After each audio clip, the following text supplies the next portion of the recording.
Hello,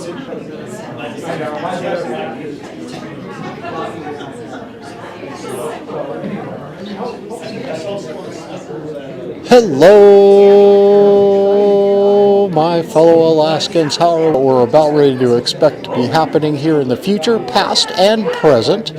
This is your opportunity right now to take a moment to like and share this video.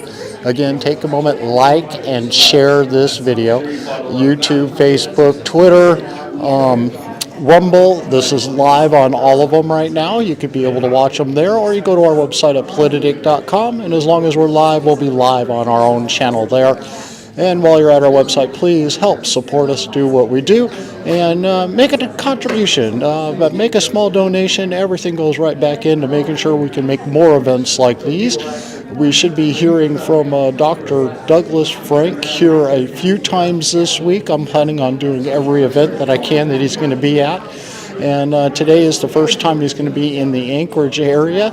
And then the next one will be out there in the MatSu Valley. He'll be in Kenai tomorrow. He has been all over the state. He's been in Juneau. He had 2 events going on there in Juneau. And he had another event in Fairbanks, which he just got back to from yesterday. Today is at the Rasmussen Hall here at UAA. Kenai tomorrow. I'm not sure where that one's being held at in Kenai. And then on Tuesday it will be at Real Life Church in Palmer.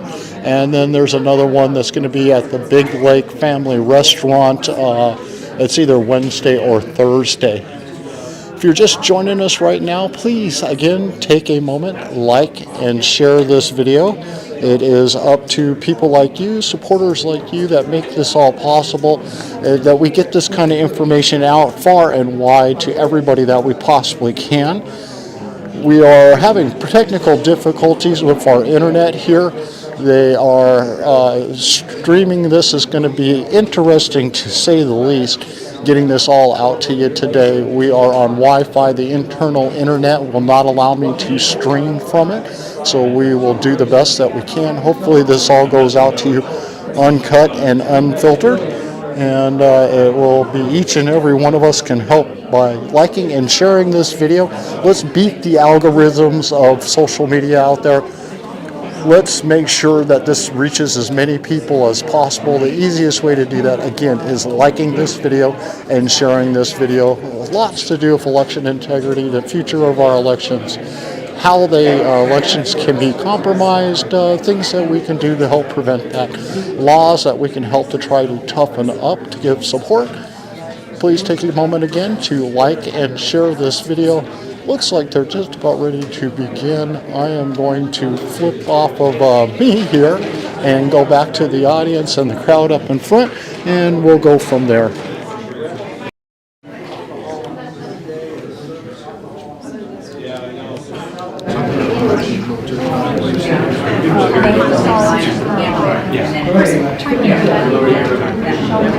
We're ready to get started when everybody's ready. So, we're ready. Welcome, everybody.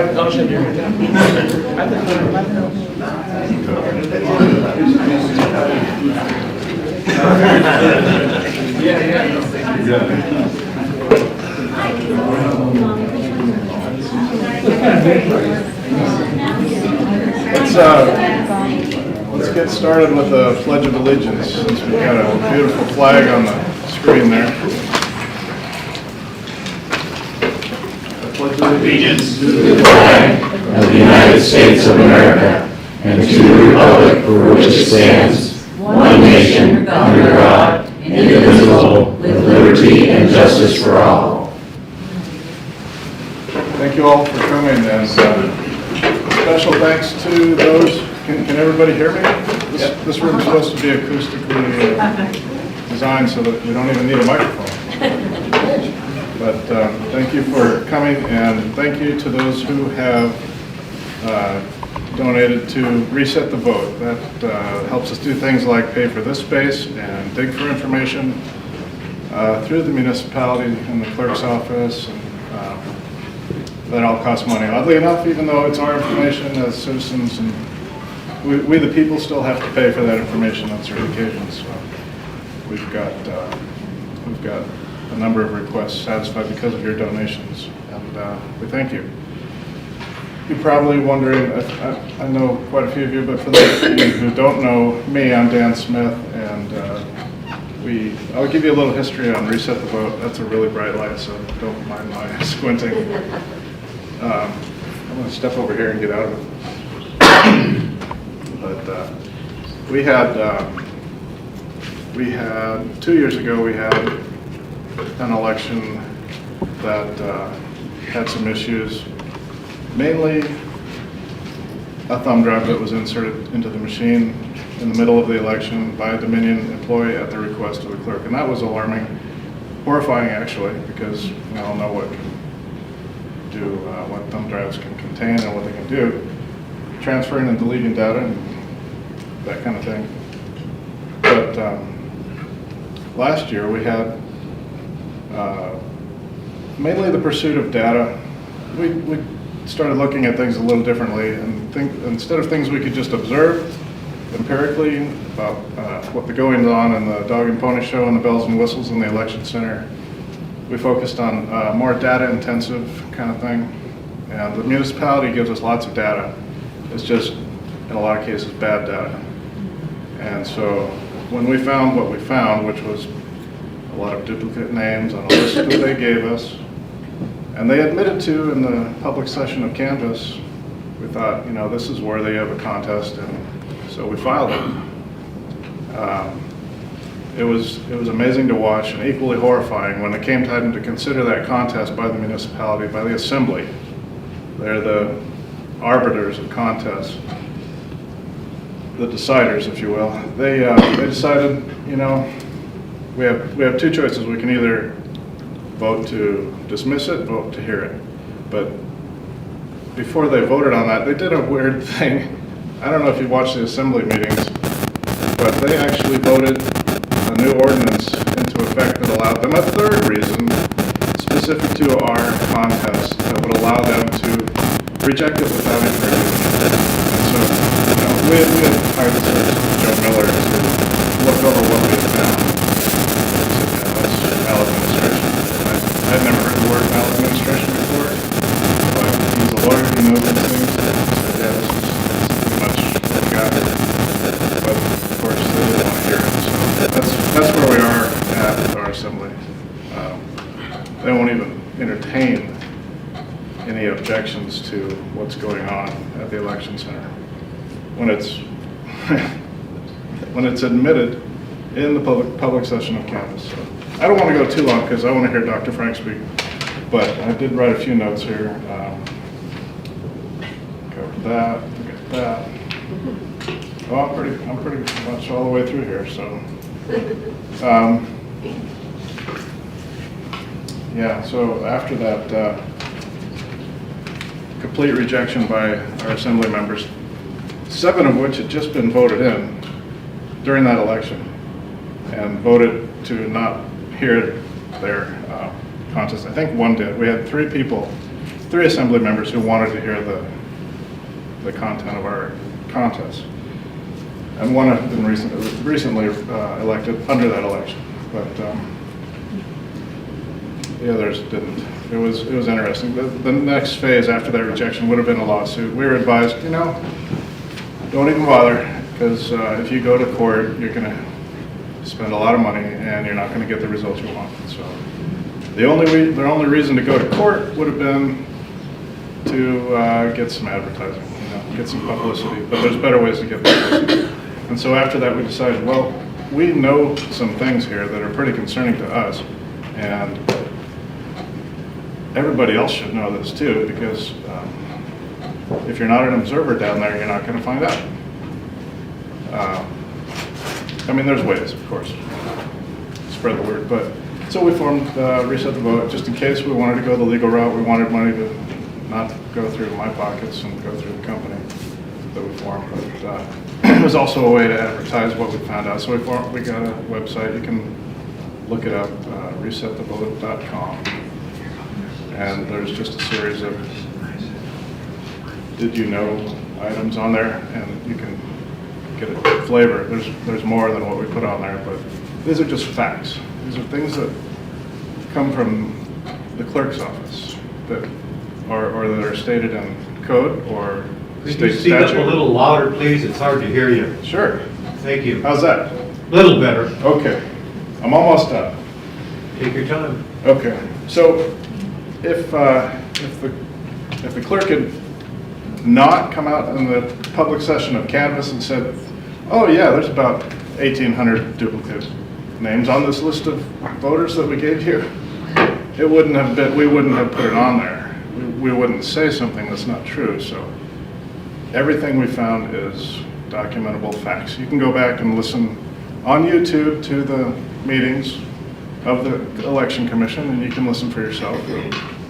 It's all there, but it's enough that we felt everybody should know. So here we are, reset the vote, and you know, there's good resets and bad resets, right? We're not the bad kind of reset. We just want the good reset where we're back in somewhere along the lines of 2017 before mail-out elections were given to us by the Assembly. Remember, we did not vote on that. I ran into a kid the other day, and he's kind of upset about it. He's mid-20s, and he just doesn't have the history, you know. I only woke up 2 years ago myself to all this, but he was under the understanding that COVID started the mail-out process, and it was the Assembly that decided, you know, we're just going to go ahead and do this now, and you're going to like it. So I don't know why we can't open it up. And maybe Dr. Frank will have some good advice for us. But so there's a younger generation that is waking up. They just don't have the history. There's also an older generation. I was at a community council meeting 6 to 8 months ago, and there was an older gentleman. The subject of elections came up, and I said, I'd really like to go back to the way we had it, where we voted in person with ID, the same day it's all counted. You know the results by the end of the day, more or less. And he said, you know, he's older than me, and he said, that's not the way we did it. We never did it. So there's an overt attempt to erase the community memory here by some individuals and make us believe this is the way it's always been. But it's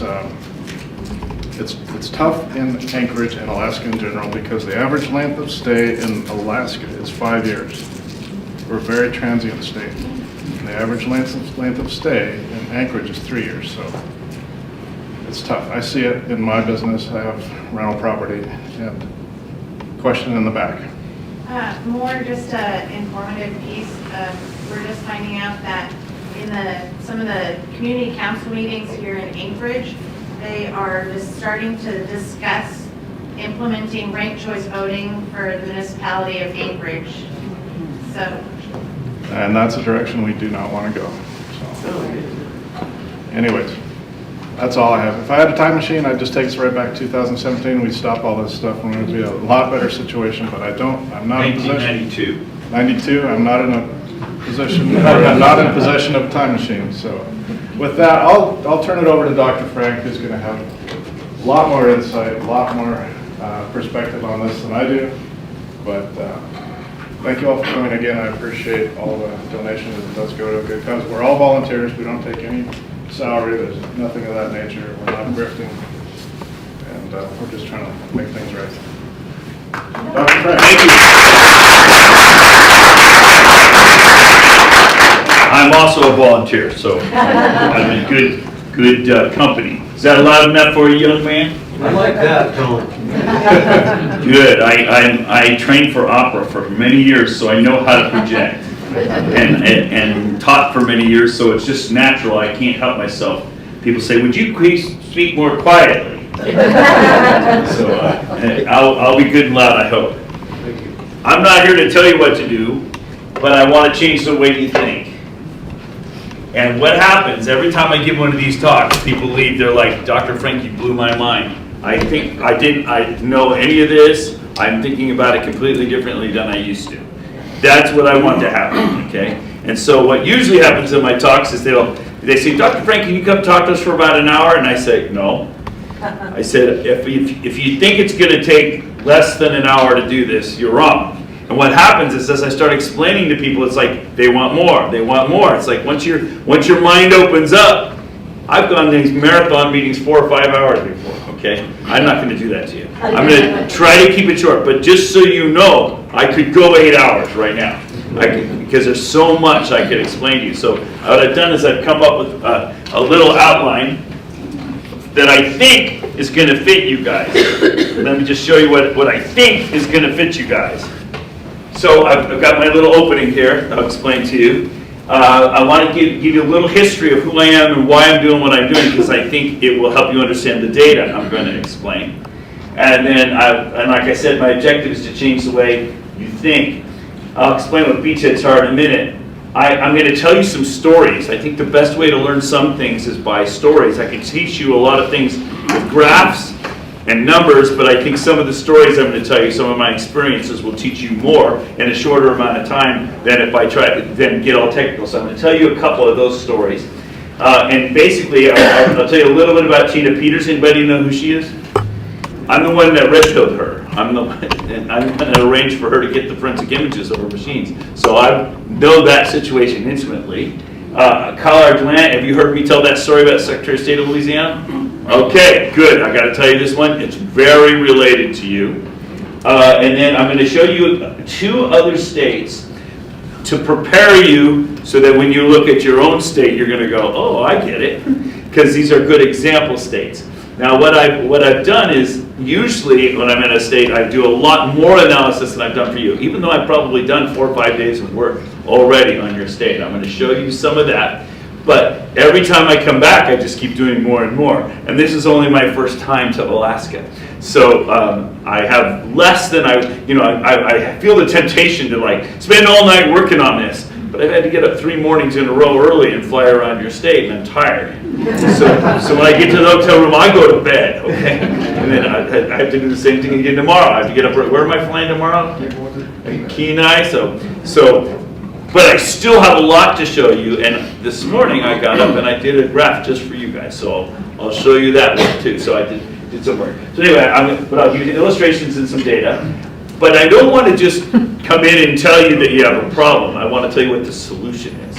And I know what that is because I've been now in 47 states, and I have worked in 800 counties. I have teams in every state working right now, and I know what works and what doesn't work. Not because I'm so smart and sitting here with my pipe in front of the fireplace one night, but because after you've tried it 73 times, you know what works and what doesn't work. And we learn as we go, and it's always evolving and changing what strategies we can use. And the strategies that I just heard Dan describing, I can tell you they're not going to go anywhere, as he's already learned. Okay, and so I'm not saying you shouldn't do that. That's important, but that doesn't get you to your end goal, if that makes sense. Oh, that makes sense. And it's like when you climb in mountains, and you have a lot of mountains around here, and I'm a mountain climber, so I know this principle. It looks good now, and you start climbing and you get up to, oh, it's a false ridge, that was the wrong way to go, right? There are a lot of paths like that, and you're not alone, and I love it that I'm with you guys, because Alaska is full of a bunch of rebels. I like this. I feel right at home here. So anyway, the solution is to vote Amish, which means you vote all paper, no machines. And the reason I say that is because I build electronics for a living. I write software for a living. I've been doing this for 40 plus years. Since I was in high school, I've been writing software. I was one of the first 300 people on the internet. I was in that first DARPA grant when they got the DARPANet going. And it was because I was an undergraduate student, and I just happened to be in an apartment that had a VAX machine, a VAX computer that they were putting on. So they said, we need 300, Doug, and we only have 297 people on this grant. We have to have 300. Will you please sign on? I said, what do I have to do? And they said, oh, just use it every once in a while and give feedback. So I signed up for it, and I remember it took me 2 days to send an email from Santa Barbara to Poland. And I remember monitoring it over the years and thinking, this is a total waste of my time. But I did it for a favor for a friend, and thinking, this internet stuff, what a waste of time. This will never amount to anything. So I'm not always right. And that was an example of a place where I was not right. Anyway, but the solution is to vote Amish, because if you come to my home in Ohio, out in the country, we live near the Amish community, my entire first floor of my home is an electronics lab.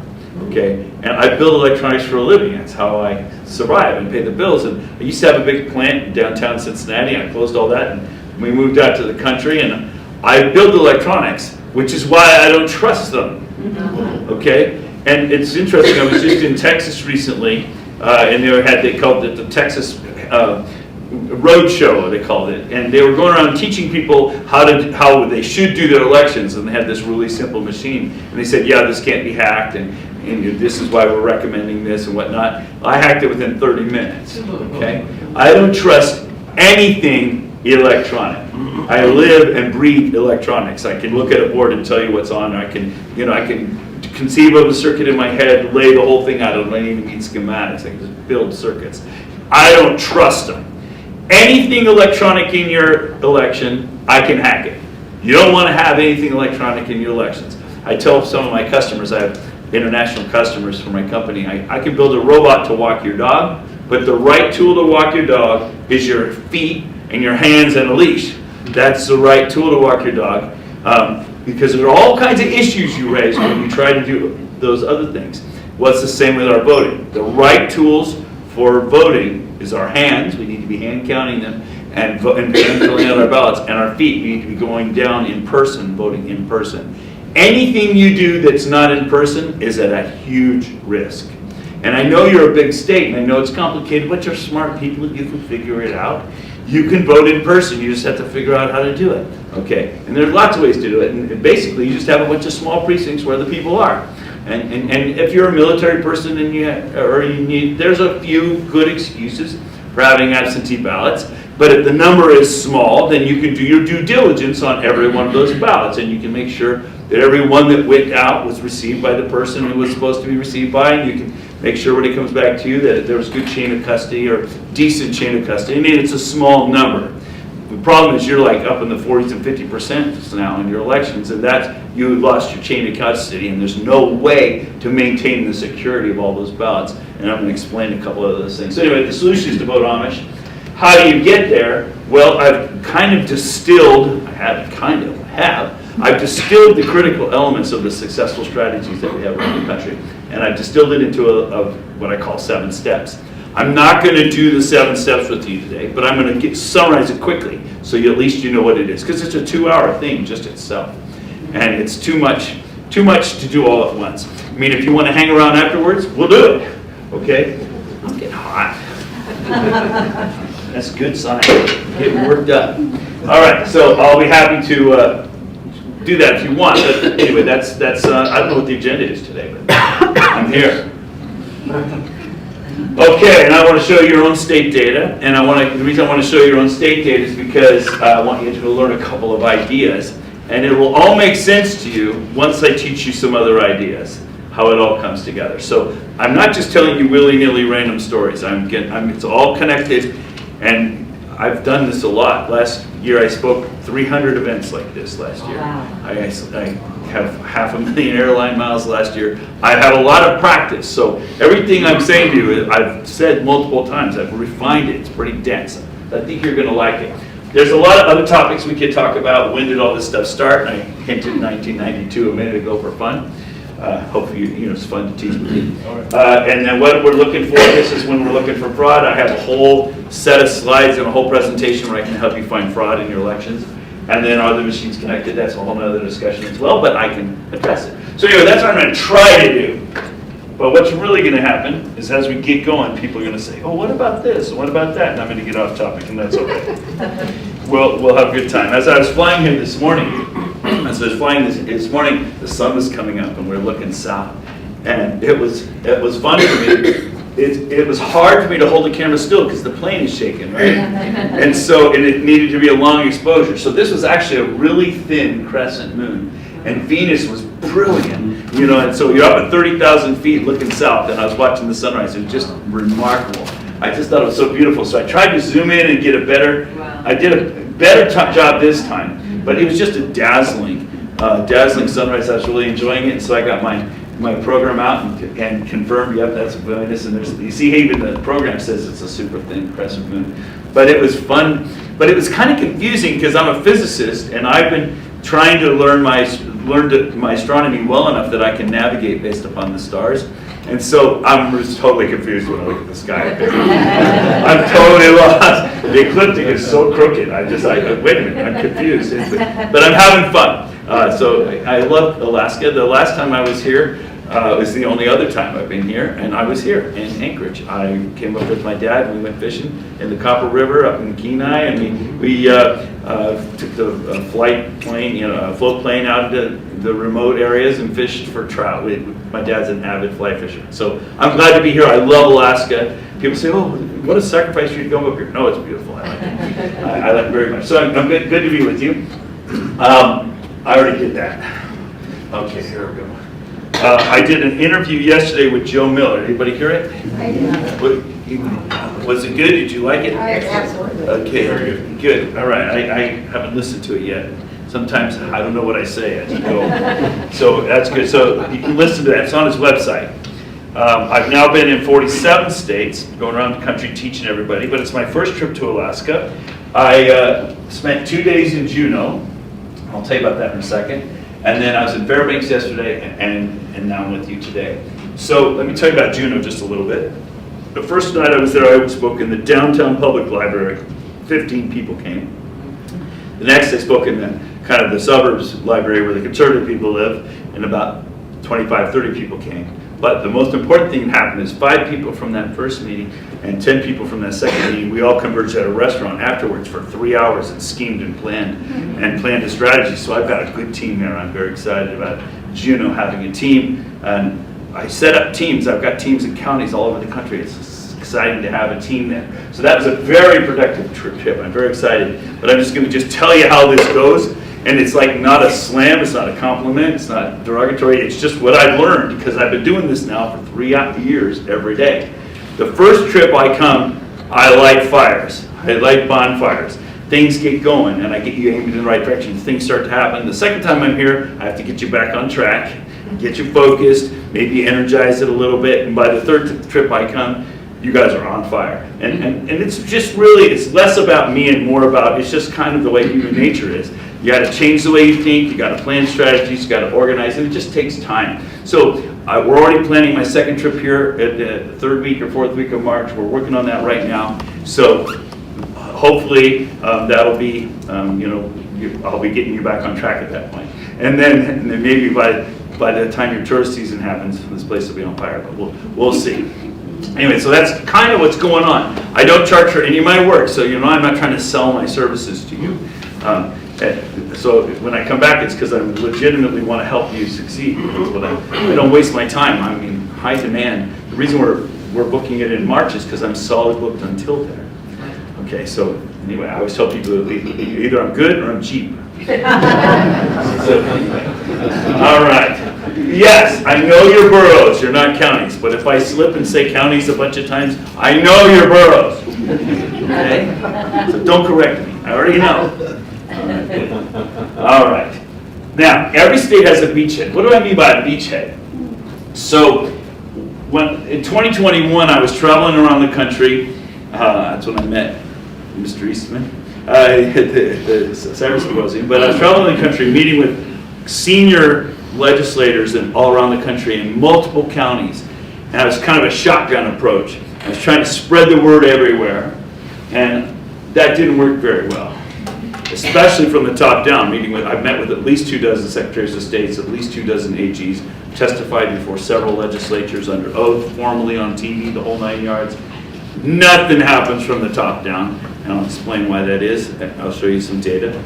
So I spent all of 2022 kind of doing the shotgun approach at the grassroots level, and that's been somewhat successful, and that was mostly my own education, my own re-education. And then 2023, I've been focusing on my target counties, my beachhead counties, and we are winning big time. The momentum we started in 2022 is starting to win in counties all over the country. I'll just give you one example because it's closer to you, and it's a big one. It's in the national news, and that's Shasta County, Northern California. Shasta County, 75,000 voters there. They're completely paper. They have paper poll books. They have hand-marked paper ballots, hand counting, hand tallying, hand recording. The whole thing is by hand. Why do I like that? Because they're totally in control of their own election. Nobody else, Doug Frank can't hack in from Ohio and change their election. Everything is happening there. Does that guarantee there's no fraud? Of course not. Okay, but it takes the central control out of it and allows it to be monitored up close and personal. You would never trust your bank accounts to be monitored by somebody in some other state. You monitor them up close and personal, your hands-on. Well, you should be doing the same thing with your election. So I'm looking for a beachhead in your state. So I asked in Juneau, where should my beachhead be? And they said, MatSu. Are they right? Yeah. Do you think that's the first place we could get to go all paper? Yeah. Why do you think that?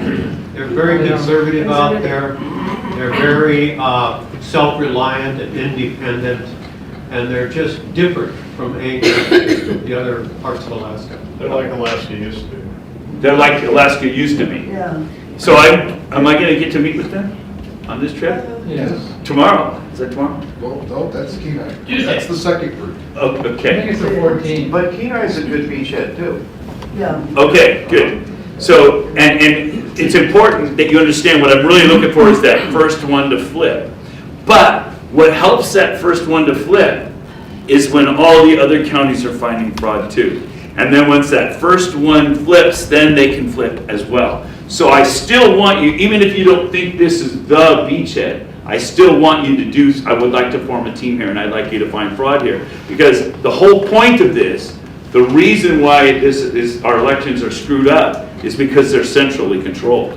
And the fact that they're centrally controlled means there's fraud in every county. So when we prove there's fraud in every county, we give that beachhead county, that extra borough, we give that beachhead borough a little extra impetus, a little extra power, because they can say, see, it's in every other borough in the state. We're finding it everywhere. We give them power too, and then once they flip and show you how in your state, then the other boroughs can join in. So you see how this is going? And I think of each state, each county, each city, each borough as like a game of chess. Everyone is different. And listening to Dan earlier, I'm listening here because I want to know who my chess players are, and I want to know which power each one has. And you have 3 on your assembly, you call it here. 3 on your assembly who were willing to hear the charges. Does that mean they would have voted in favor of overturning an election if they found fraud? We don't know, but they would have been willing to hear. Okay. I find if I have at least one of your elected officials that will listen to us, that we're in. We can win. Because we do, once we show them the actual fraud, they're really kind of trapped. And I need to explain to you what I mean by actual fraud, and I'll get there. Okay, so I've been going around the country doing this everywhere. My very first ever was Mesa County, Colorado, where Tina Peters is. And you're going to find that if you just look in the newspaper, national news, something happens somewhere with elections around the country, look, I was there 2 weeks before. I'm like going around throwing gasoline on bonfires everywhere. That's what I do. I'm a troublemaker, which is why I think we're going to get along just fine. Okay. Because of that, NPR did their hit pieces on us. Last year, in the middle of the year last year, they said, well, they got Mike Lindell and Doug Frank and David Clements and Seth Keshel. I understand those guys have also been here. Going around the country telling everybody about we're election deniers, right? Well, at that time they said, they noticed that I had about 150 events in 2022, and that pattern kept up. I did 300 last year, like I mentioned, so I really am doing this a lot. But I bring it up because they call us deniers, but I'm not a denier. I believe in elections. I just think they should be free and fair. And so I'm going to show you what's wrong with them and what you need to do to fix them, and so I'm doing it. And another lesson I've learned is that, when I first started this, I thought I could do Zooms with everybody. It doesn't work. I got to be with you. I got to be on the ground, boots on the ground with you. And so, Jesus didn't send emails. He went town to town and met with people in person, and that's how you spread the gospel, and that's how we spread the news about our elections. It has to be in person. And that's why I'm willing to make this sacrifice. I told my wife in December of 2020, I'll tell you that story here in a minute. I told her, honey, I'm going to set aside my income for 6 months so I can save the country. Shows you how naive I was. And she said, that's fine. And I'll come back. Come back to that. But now I'm a leaf on a river. I call myself a leaf on a river. I wake up every morning, I don't know where I am. I'm serious. I woke up this morning, I didn't know where I was. I look at the ceiling and I make, which side of the bed am I getting off? Okay? You don't trip over the suitcase and find, I gotta go potty, find the toilet. That's like every day starts that way. And I use that moment of confusion. I'm in a habit now. I use that moment of confusion to pray. And I say, okay, God, I don't know. And it's sort of nice because I really don't know where I am or anything. I don't know what's going to happen today, God, but you know what? I'm your tool. Let's go. Whatever you have in mind for me. So I'm like a leaf on the river, just floating down wherever God's taking me. That's where I'm going. But it just seems to work. I'm always in the right place at the right time. And so, it makes sense. God's outside of time and space, so He can make all these wonderful things happen. So anyway, that's how I think of myself and think of my life. So now I've got this, been coined the Johnny Appleseed of election integrity because of it, because I'm going around the country everywhere. Sean Smith called me that, and when he called me that about a year ago or so, I looked up Johnny Appleseed because I hadn't thought about him since I was a boy, and I found this video on YouTube of Johnny Appleseed singing the Johnny Appleseed song. Do you remember the Johnny Appleseed song? Do you remember? It goes, "The Lord is good to me. And so I thank the Lord for giving me the things I need, the sun and rain and an apple seed, yet He's been good to me." Remember that song? Some of you remember that? Summer camp. So when I watched that, my jaw fell open because that was Disney. Was. Can you imagine Disney doing that today? They would never make that movie today. Okay, they're even refusing to make any more of the C.S. Lewis, Chronicles of Narnia thing. They bought that franchise and now they're not going to make any more. Okay, so they basically bought it to bury it. I think. Okay, so when I saw that, because I realized that was our country. Okay, that's what's happened to our country, and who was in charge during that time? Us. Not you youngsters, Diana. Yeah, not you guys. It was your mom and us that were in charge, and we were asleep at the wheel, and now our country's in this mess, okay? So I don't think you're going to be able to fix it, Diana. I think it's going to be us. I think it's going to be the adults, the older adults who know what it is we've lost, because it motivates us, because we know, we see the freedoms we've lost over our lifetimes. And youngsters, they might believe us, but they don't, in their guts, they don't know it like we know it. So it's going to be us that fixes this problem. All right. Since it's Sunday, I thought I would just mention one more thing. This is the Lord's Day. This country was founded upon this idea. The idea, it's called the Golden Triangle of Freedom. I'll stand on this side because that one will block you guys. I learned this from Eric Metaxas. He taught it, and I went back and checked the Federalist Papers. He's right. If you read through the Federalist Papers, you see this referred to all the time. I just didn't remember that from my young studying days. But anyway, this is called the Golden Triangle of Freedom. And the idea is that in order to be free, we have to have virtue.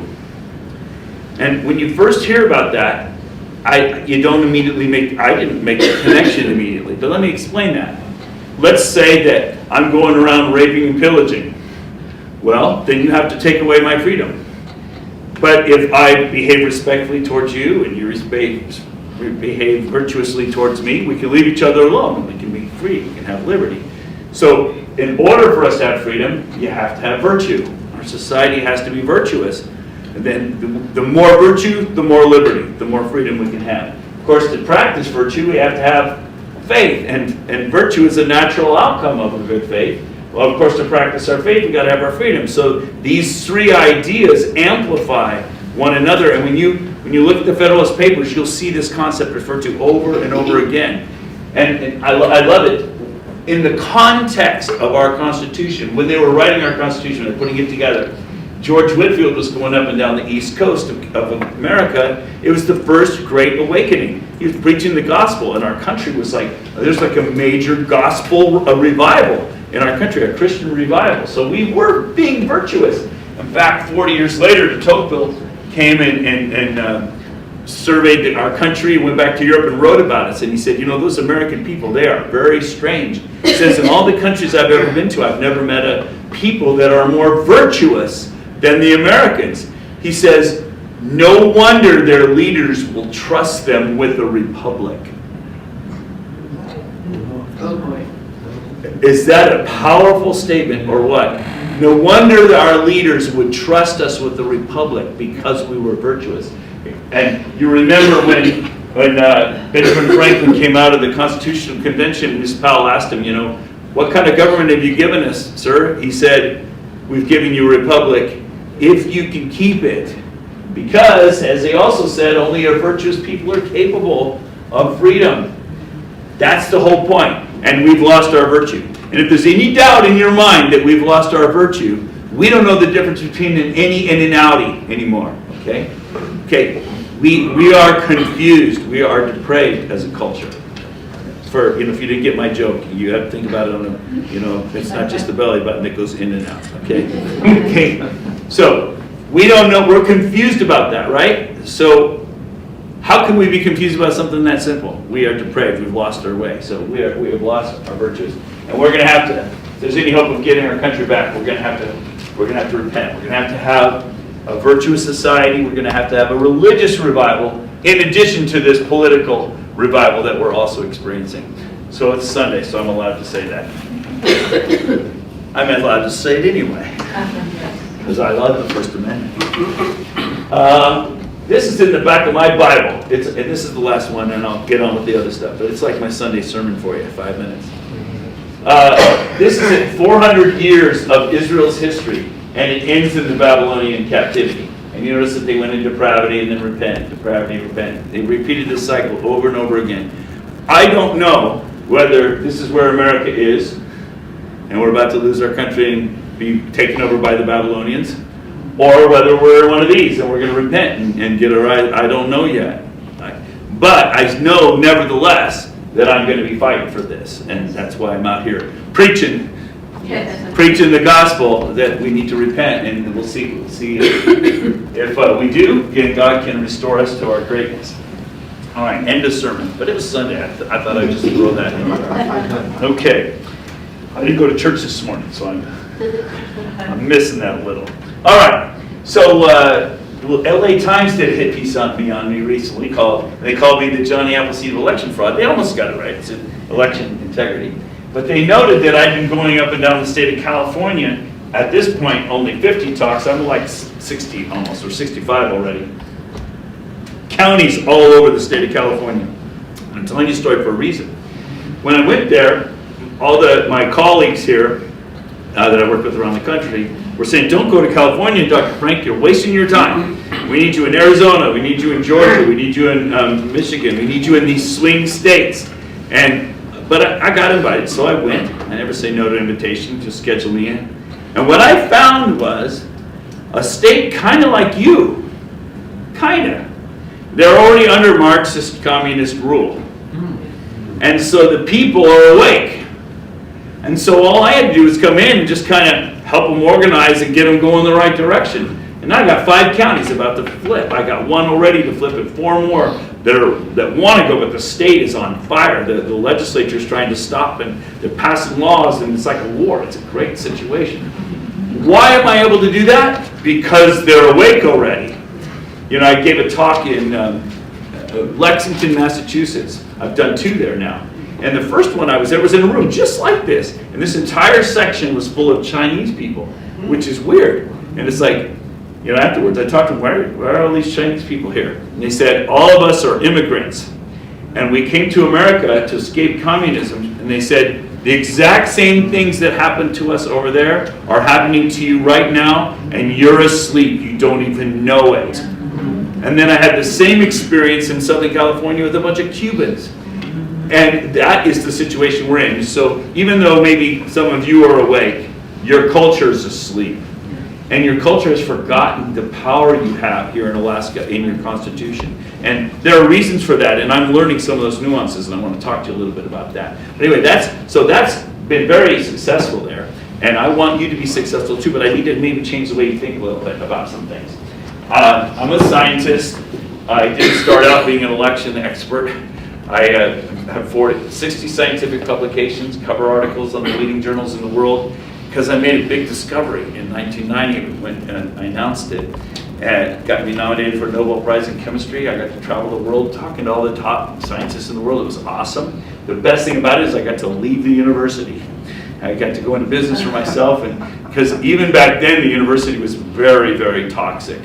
I left in 1996. I already had my businesses going at that point. I just was glad to get out. But anyway, so I'm a real scientist. When the media talks about me, they always call me that math teacher from Ohio. But they never mention the other credentials. But that's all right. I'm also a terrorist. And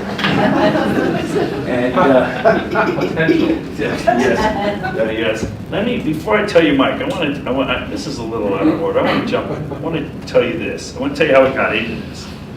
So all of 2020, and Alaska, by the way, I was familiar with your COVID epidemic. I was graphing it every day.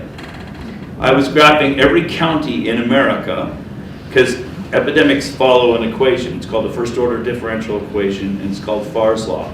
All epidemics follow this shape. And so I was fitting it to every epidemic in every county and 30 countries in the world. And I had about 150,000 followers on Facebook on my pages. People would come there and politicians were calling me, and I was coaching everybody on this. I'm an unusual person.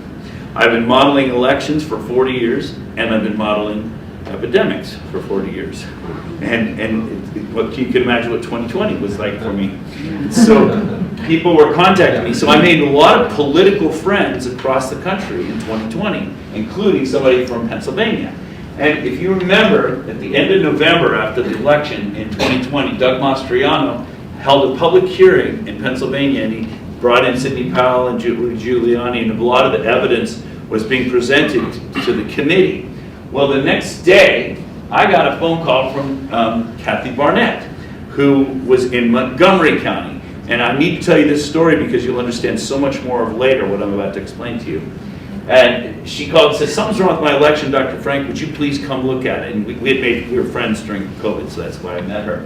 And so I said, sure, send me your data. So she sent me the data for the election, all the voter rolls, all that stuff, and I started analyzing it. Within a couple hours, I saw all kinds of unusual things. And I was just talking with, where are you, Mike, where are you? The guy gave me a bunch of data a minute ago. Anybody who's looked at the voter rolls, I lost track of it. Anybody who's looked at the voter rolls knows that, oh, there you are. Yeah, anybody who's looked at the voter rolls knows that there's a lot of problems. And so I saw a lot of problems. So she said, she introduced me to the legislature. These guys, two guys were leading the legislative inquiry into the election. Now, the reason this is an important story is you need to understand something. I had full access to anything I wanted because I had legislative authority. I had subpoena power through the legislature. So, unlike the Maricopa audit, where they gave up all the critical elements. Oh, I can see you better now. I got my long distance glasses. So, there are only two things I'd like to mention from this. The first one was, they saw my work and they immediately invited me on a team of 6 people. The first thing the team did is a statewide reconciliation. And what is that? Well, we went county by county and we found out how many ballots were cast in every county. We found out how many voters we had in every county. And when we added it all up, we had 765,000 more ballots were counted than they had voters. 765,000 more ballots than they had voters. We showed it to the state. We showed it to the Secretary of State. It's all in the public record. You can go check. It's all acknowledged. Yes, that is the situation. And so when 3 weeks after the election, when they were going to certify the election, Secretary Brookbar, brought the paperwork to the legislature. One of the legislators raised his hand. He said, "Excuse me, Madam Secretary, we are not allowed to certify this election." Why not? Well, here it says in our state law, you shall not certify any election where there are more ballots than voters. It's just right there. How simple of a sentence is that? We're not allowed to certify this election. And she said, "Oh, don't worry about it. It's just COVID." I'm not kidding. She said, over the next several months, when all of our clerks catch up with all their record keeping, everything will come into reconciliation later. and it never, ever came into reconciliation. There were always tens and tens of thousands of more ballots than voters. It dropped quite a bit from 765 down to like 250,000, something like that. But the point is, they violated their own statute and certified their own elections. This is a matter of public record. Okay, so it's not like we have to prove anything. And I see you finding stuff, it's a matter of public record. You don't have to prove anything, it's right there, everybody can see it, all right? You've got evidence you presented, you submitted it to the Lieutenant Governor, it's all a matter of public record. There's no question about it, these are your actual numbers. But did anything happen?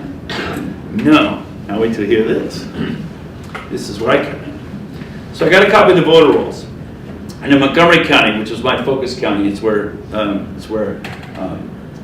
Kathy was from.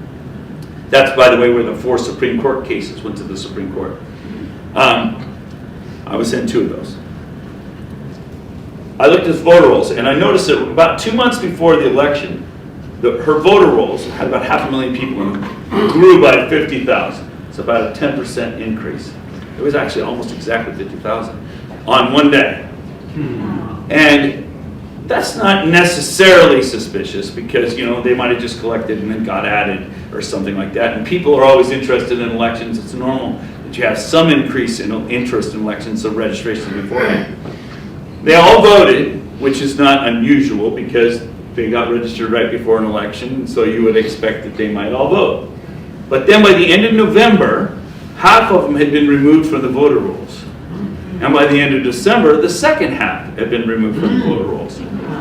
That was very puzzling to me. I didn't understand that. So I asked the Secretary of State, I had subpoena power through the legislature, why are you removing these people from the voter rolls? And her answer came back that very afternoon by email, because they moved away. I didn't think of that. So I went back and looked at them because I have all their names and addresses, and if anybody's looked at your own voter rolls, you see you have the names and addresses, registration dates, I have all this information, you have the voting history. And I looked them up, and sure enough, she was right. Every one of them had moved away 10 years earlier. So understand what had happened. Somebody logged into their rolls, added 50,000 former residents, reactivated them essentially, and knowing who they are, they stuffed the 50,000 ballots for those people. And then afterwards, after the election, the normal, it's called the NCOA, the National Change of Address Registry. But what happens, the post office was working in collaboration. People that have moved away are just automatically removed from the rolls. It's kind of a process. So that actually happened. So then the next obvious question is, well, who did that? Yes.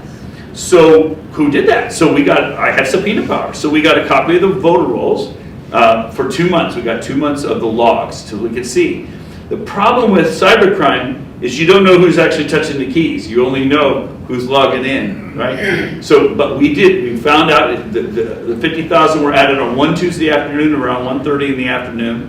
4 log entries, boom, boom, boom, boom, all 50,000 were added to the rolls. And I could tell you who logged in.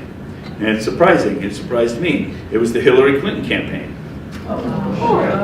And I didn't understand that because this is 2020. You know, what is the Hillary Clinton campaign doing in the voter rolls at all? Much less in 2020. So I asked Russ Diamond, why is Hillary Clinton campaign allowed in your voter rolls? And he goes, oh yeah, I know about that. He emailed me a newspaper clipping from 2015, which described how the state of Pennsylvania had hired the Hillary Clinton campaign to write an app that allows people to be registered at like football games and college campuses and stuff. And those login credentials were still active.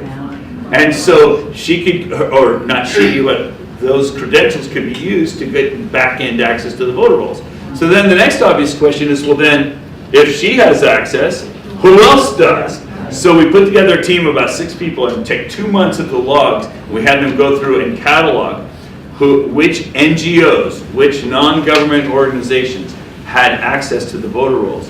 I mean, the Department of Health and Human Services had access, the Department of Motor Vehicles. There are a few official state agencies that had access. But, like the courts do, because they use the voter rolls for jury duties and things like this. So there's some official. But there were 32 non-government organizations organizations that had access. The number one manipulator was the Hillary Clinton campaign. The number two was CTCL, the Center for Tech and Civic Life. That's Zuckerberg. That's the Zuckerbucks that you hear about. So that was the number two manipulator. The number three manipulator was Rock the Boat. And the fourth one was surprising to me, it was Antifa. Okay, and then after that, they drop off pretty fast. There were just a few diddly ones here and there, you know, maybe 100 here and there. What was that third one again? You said Cuba? Antifa. The fourth one was Antifa. Oh, Antifa. The first one was Hillary Clinton. Second one was CTCL, the Center for Tech and Civic Life. CTCL. And that's the organization Zuckerberg set up to do grants to all the NGOs so that they could stuff out. But Antifa specifically. Antifa was the next Center one. for Total Control of Your Life. Yeah. So you see where I'm, anyway, so I think I've told that story. I think you understand the facts. Now, if you were me and you had just proven the hack that had taken place in their election, couldn't wait to tell these guys. I showed it to their committee and they were like, oh, this is horrible, Dr. Frank. But think about it from my perspective. I'm a scientist. These are Republicans. I just gave them all the evidence that their election was totally hacked. What do I expect to happen? I expect them to go, oh my goodness, this is horrible. We gotta undo this election. Our election was, okay, forgive me for being so naive, okay? I'm being a rude. Okay, what they said was, oh, this is horrible. We're gonna throw out our voter rolls. And I remember when they told me that, it's like, I didn't think of that. That's not the way I was thinking, right? And they said, and we're gonna hire a firm to rebuild our voter rolls in time for the spring elections. And I was kind of confused still, right? I'm not a political guy. I was all data and evidence, and so I didn't understand this. But I was watching closely while I was doing other things, and we were preparing the Supreme Court cases and things like that. And then on December 20th, a Pennsylvania firm was awarded the contract for rebuilding the voter rolls. And they were awarded $10 million because they had to have it done in a few months. They had to have the whole state voter rolls all cleaned up and ready to go for the spring elections. And then 3 days later, that firm was bought by CTCL. It was bought by Zuckerberg. That is when my red flag and alarm went off. Because, wait a minute, I just proved to you guys that was like 20% of the manipulation in your rolls. And you just put the fox right back in the hen house. What is this? So that was my awakening moment. And I admit to you that I was still naive politically and I didn't quite understand all of that, but that was the beginning of the end for me. And over the next week or so, I was starting having shouting matches with these guys because I basically dropped everything in my life trying to save the country, and we had given them overwhelming amounts of evidence. So I was pretty frustrated with them at that point. I took about a week break around Christmas, and then I downloaded all the data from Florida. And I started analyzing Florida, and some of the things I discovered in Pennsylvania I could apply to other states. And I found all the same symptoms, all the same things going on in Florida. And so I contacted the Secretary of State of Florida, showed them, contacted DeSantis' election integrity team, even down to Mar-a-Lago, and the state of Florida covered it all up. And why did I go to Florida next? 2 reasons. Because I still thought Republicans good, Democrats bad. That's naive. Okay. Ron DeSantis didn't object to that? No. And so, no, DeSantis is not our friend. He's not a good guy. So what happens is, so I did that, and then I did North Carolina next. What I was doing is I was going to states that I thought were Republican strongholds. And I thought, if I can find a clean election somewhere, it'll help me with my other analyses. I was looking for a clean election. I couldn't find any clean elections in Florida. I couldn't find any clean elections in North Carolina. I did that next. And I did my own home state of Ohio. Couldn't find any clean elections. And then I started working on Colorado. And by that time, it was like February at this point. There's more to the story, but I'm trying to keep pushing things forward. At the end of February, the Supreme Court rejected the cases from Montgomery County.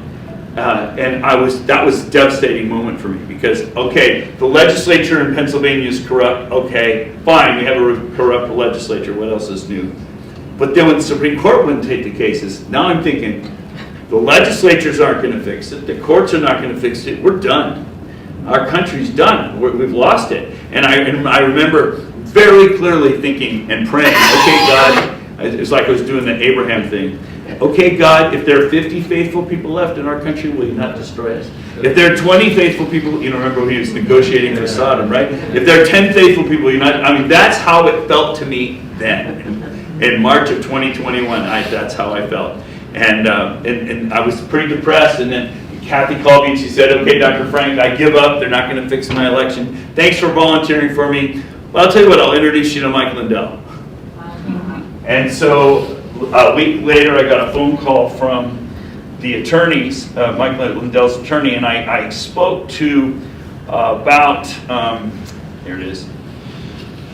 I spoke to about 16 attorneys, all the attorneys you heard of, you know, Sidney Powell and Rudy Giuliani, all the ones that were like the leading attorneys at that time. It was supposed to be a 1-hour presentation on a Thursday afternoon, and it turned into a 4-hour presentation, which is a good sign. It means they liked my evidence, they liked my data.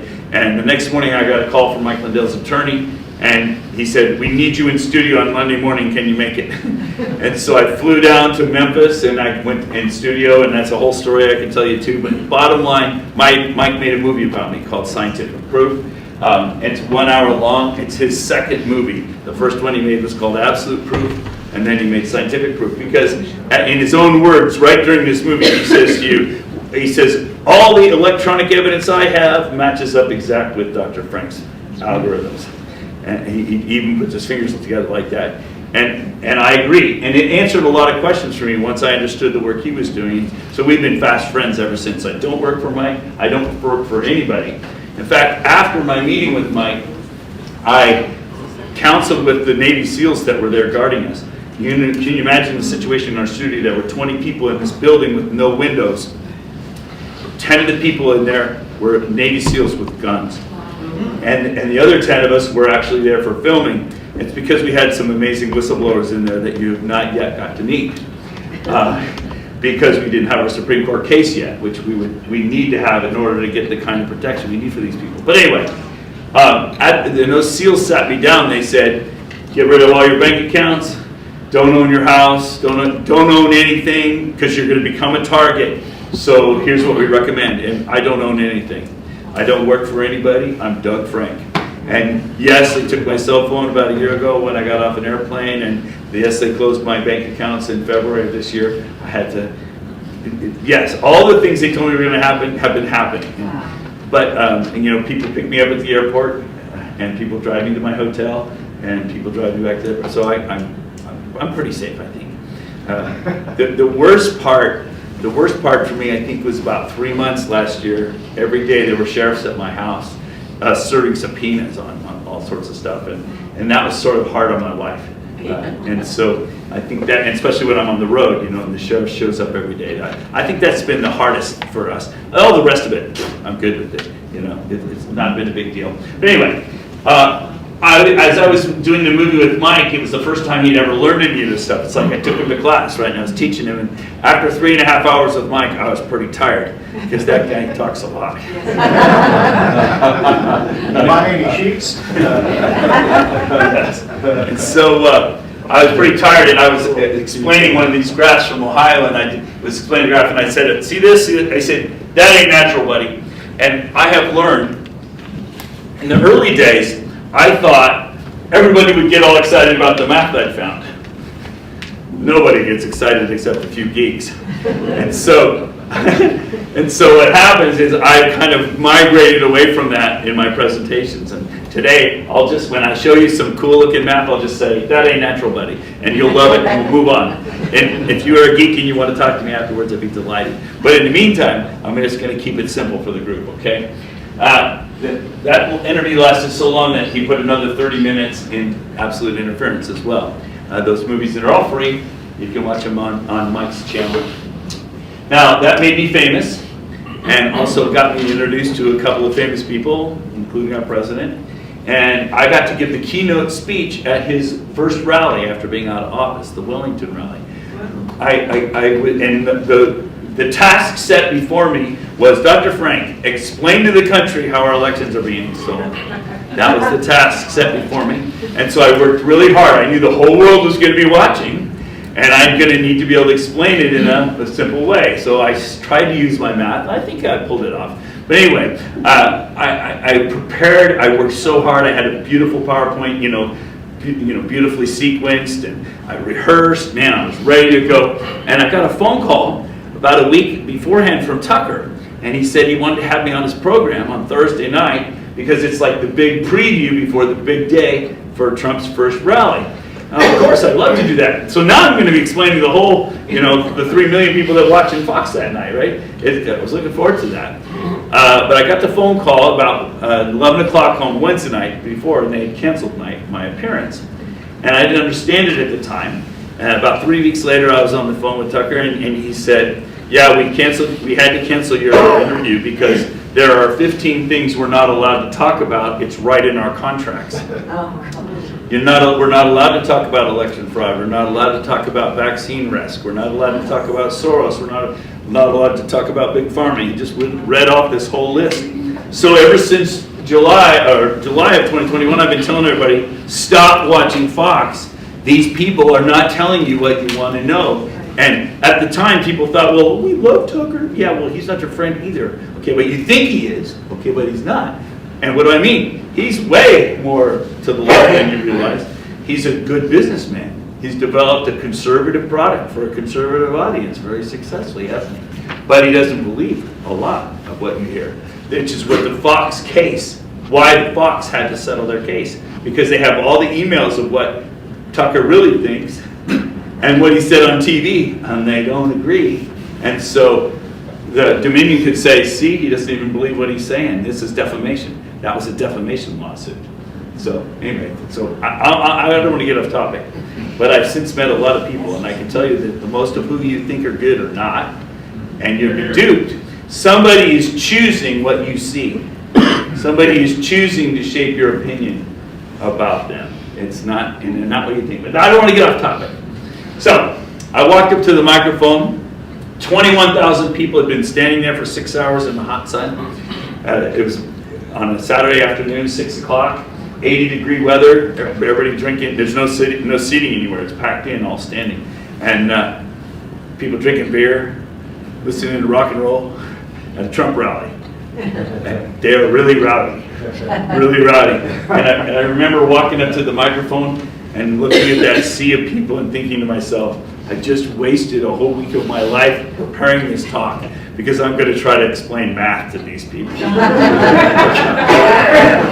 mean, that was the first thought in my mind. But I got to tell you, as I started explaining it, about 10 minutes into it, it's just like I had them in the palm of my hand. And every new graph that came up, I could just hear waves of, ooh, oh.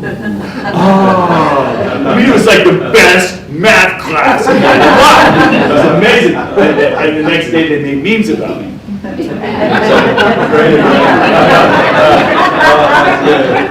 So I think that's enough about math.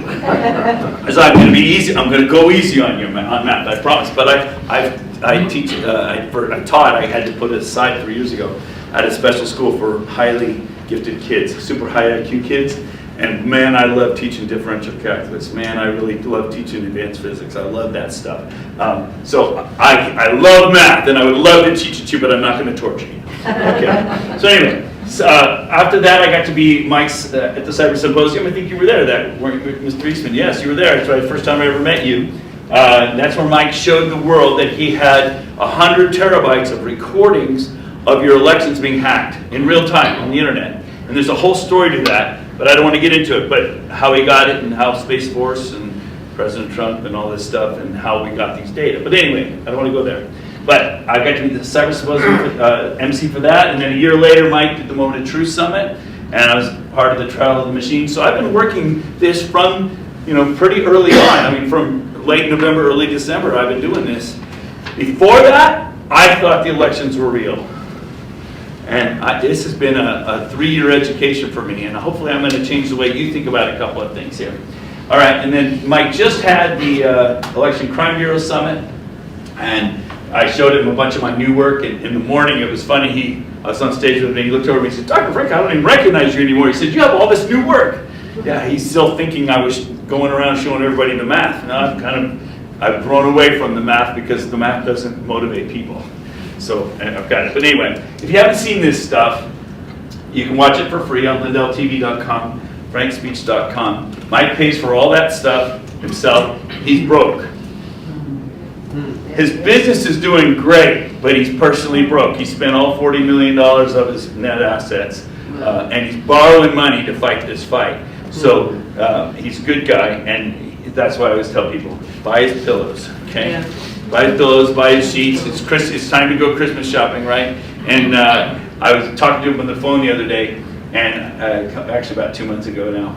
And I said, so Mike, how do you want me to promote you around the country? You know, what do you want me to say? He says, just tell everybody to go to mypillow.com and buy products, you know, or go to the Lindell Offense Fund and donate. And he says, and tell everybody to use your promo code. I said, Mike, I don't have a promo code. I said, I don't want a promo code. I'm not trying to make money on this. He says, oh no, you don't understand. He says, I need you to have a promo code so I know what sales are coming from you. And so what I did is I agreed. I set up a promo code, but my promo code is the best because all the money that would normally come to me automatically goes back to him. So if you use my promo code, he gets 25% more. Okay? So, because normally they would send 25% cut to me for everything. And so now it's become kind of a game. About once a week or so I get a text from Mike and he says, oh, I can see you were in Arizona. Because there are a bunch of purchases there. Oh, I see you were in Georgia. And so I'm hoping that at least one of you will go home and buy a pillow or something so that he can see, oh, Dr. Frank's in Alaska now. Although I did send him a text a minute ago, so from Alaska. Anyway, I promise, any money you give him, he's a good guy. He's not grifting you, he's a good guy. And this is how you know he's a good guy.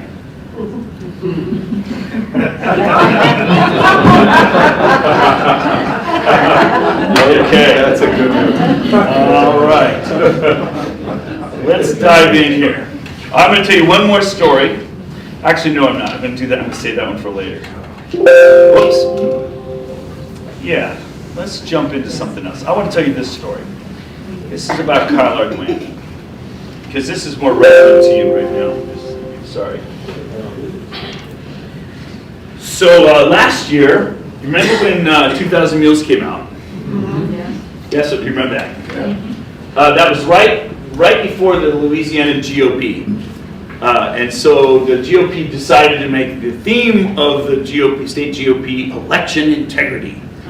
Well, they usually only have 5 people show up. Well, 12,000 people showed up for the thing. And they had to move to the Cajun Dome. It was a big, big event. And so, of course, and I got invited. I was one of the keynote speakers on the opening night, Friday night. Well, but the very opening speaker was Kyle Argument, the Secretary of State of Louisiana. And since it's about election integrity, of course, he got up and he said, oh, we're the gold standard for election security in the United States. How many times have we heard that? We're the gold standard. He says, we have all the latest and greatest security protocols and blah, blah, blah. And bloviated for about 30 minutes how great they were. There was a standing ovation, and in the Coliseum, it's like big thunderous applause. It's a great thing. And then I was next.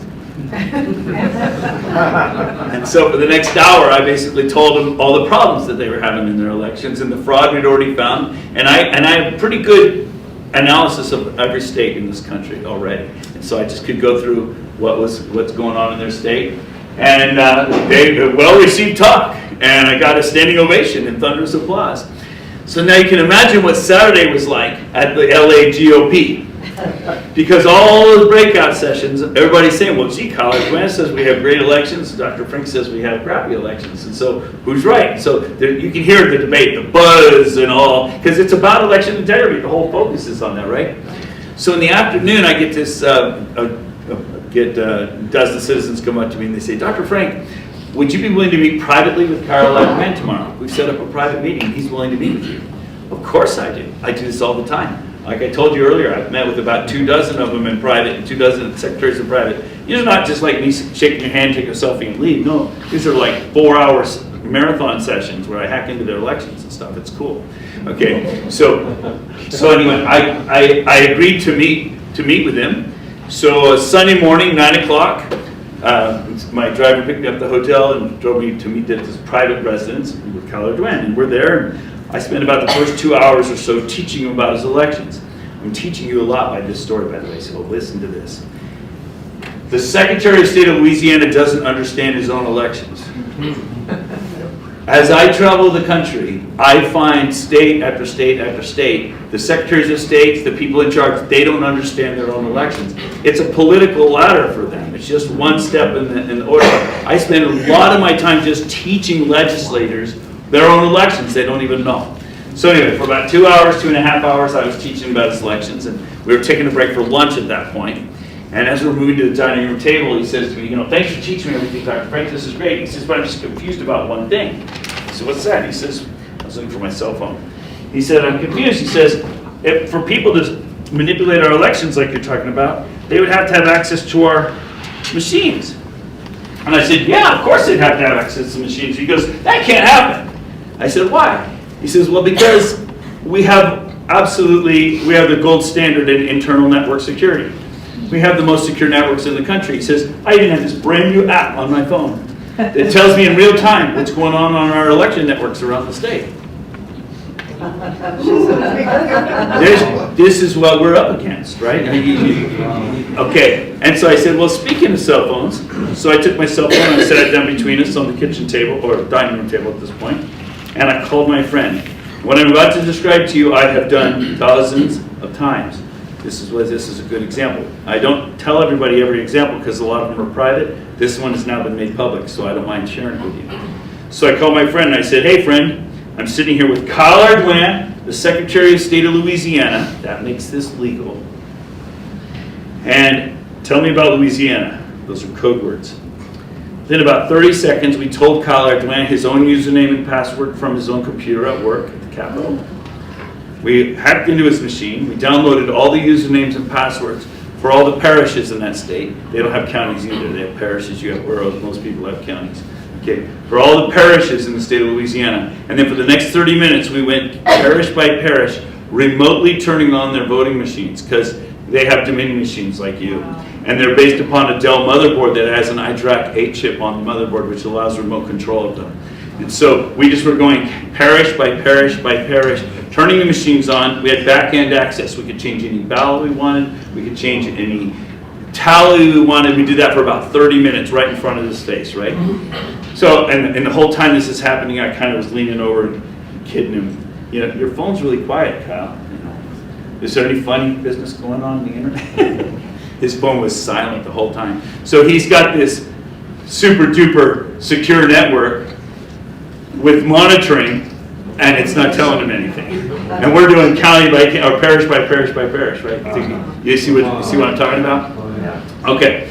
So anyway, he said at one point he says, "Okay, I surrender," and he put his hands up. So we hung up. Thanks, friend. And we hung up. What do we do, Dr. Frank? What do we do about it? So for the next 2 to 3 hours, we read all of his state laws. What powers did he have in the state of Louisiana as Secretary of State? Bottom line, all that discussion boiled down to he's going to decertify all the machines in his state for the 2022 election. That was the bottom line conclusion. And that would put them all back on paper because they can't use any electronic systems. They're all decertified.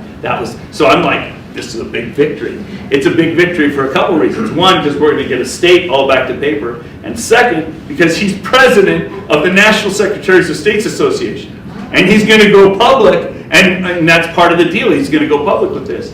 So I call Mike Lindell up, of course, and I say, Mike, I'm sitting here with Kyle Ardoin, and he's going to decertify all the machines and blah, blah, blah. And Mike's like, way to go, way to go. He says, you're looking good, I knew you would. He always says that. The next week, Mike flew down to Louisiana and testified before the legislature because they were still in hearings to decide about their new election systems they were considering. And Mike basically just said, if you guys will switch back to paper, because we weren't spilling the beans, we were going to let Kyle get all the credit. If you guys will go back to paper, we'll provide all the national support for you, and you'll have nice, secure elections again, and it won't cost you anything. You'll save all this money, and blah, blah, blah. He basically testified.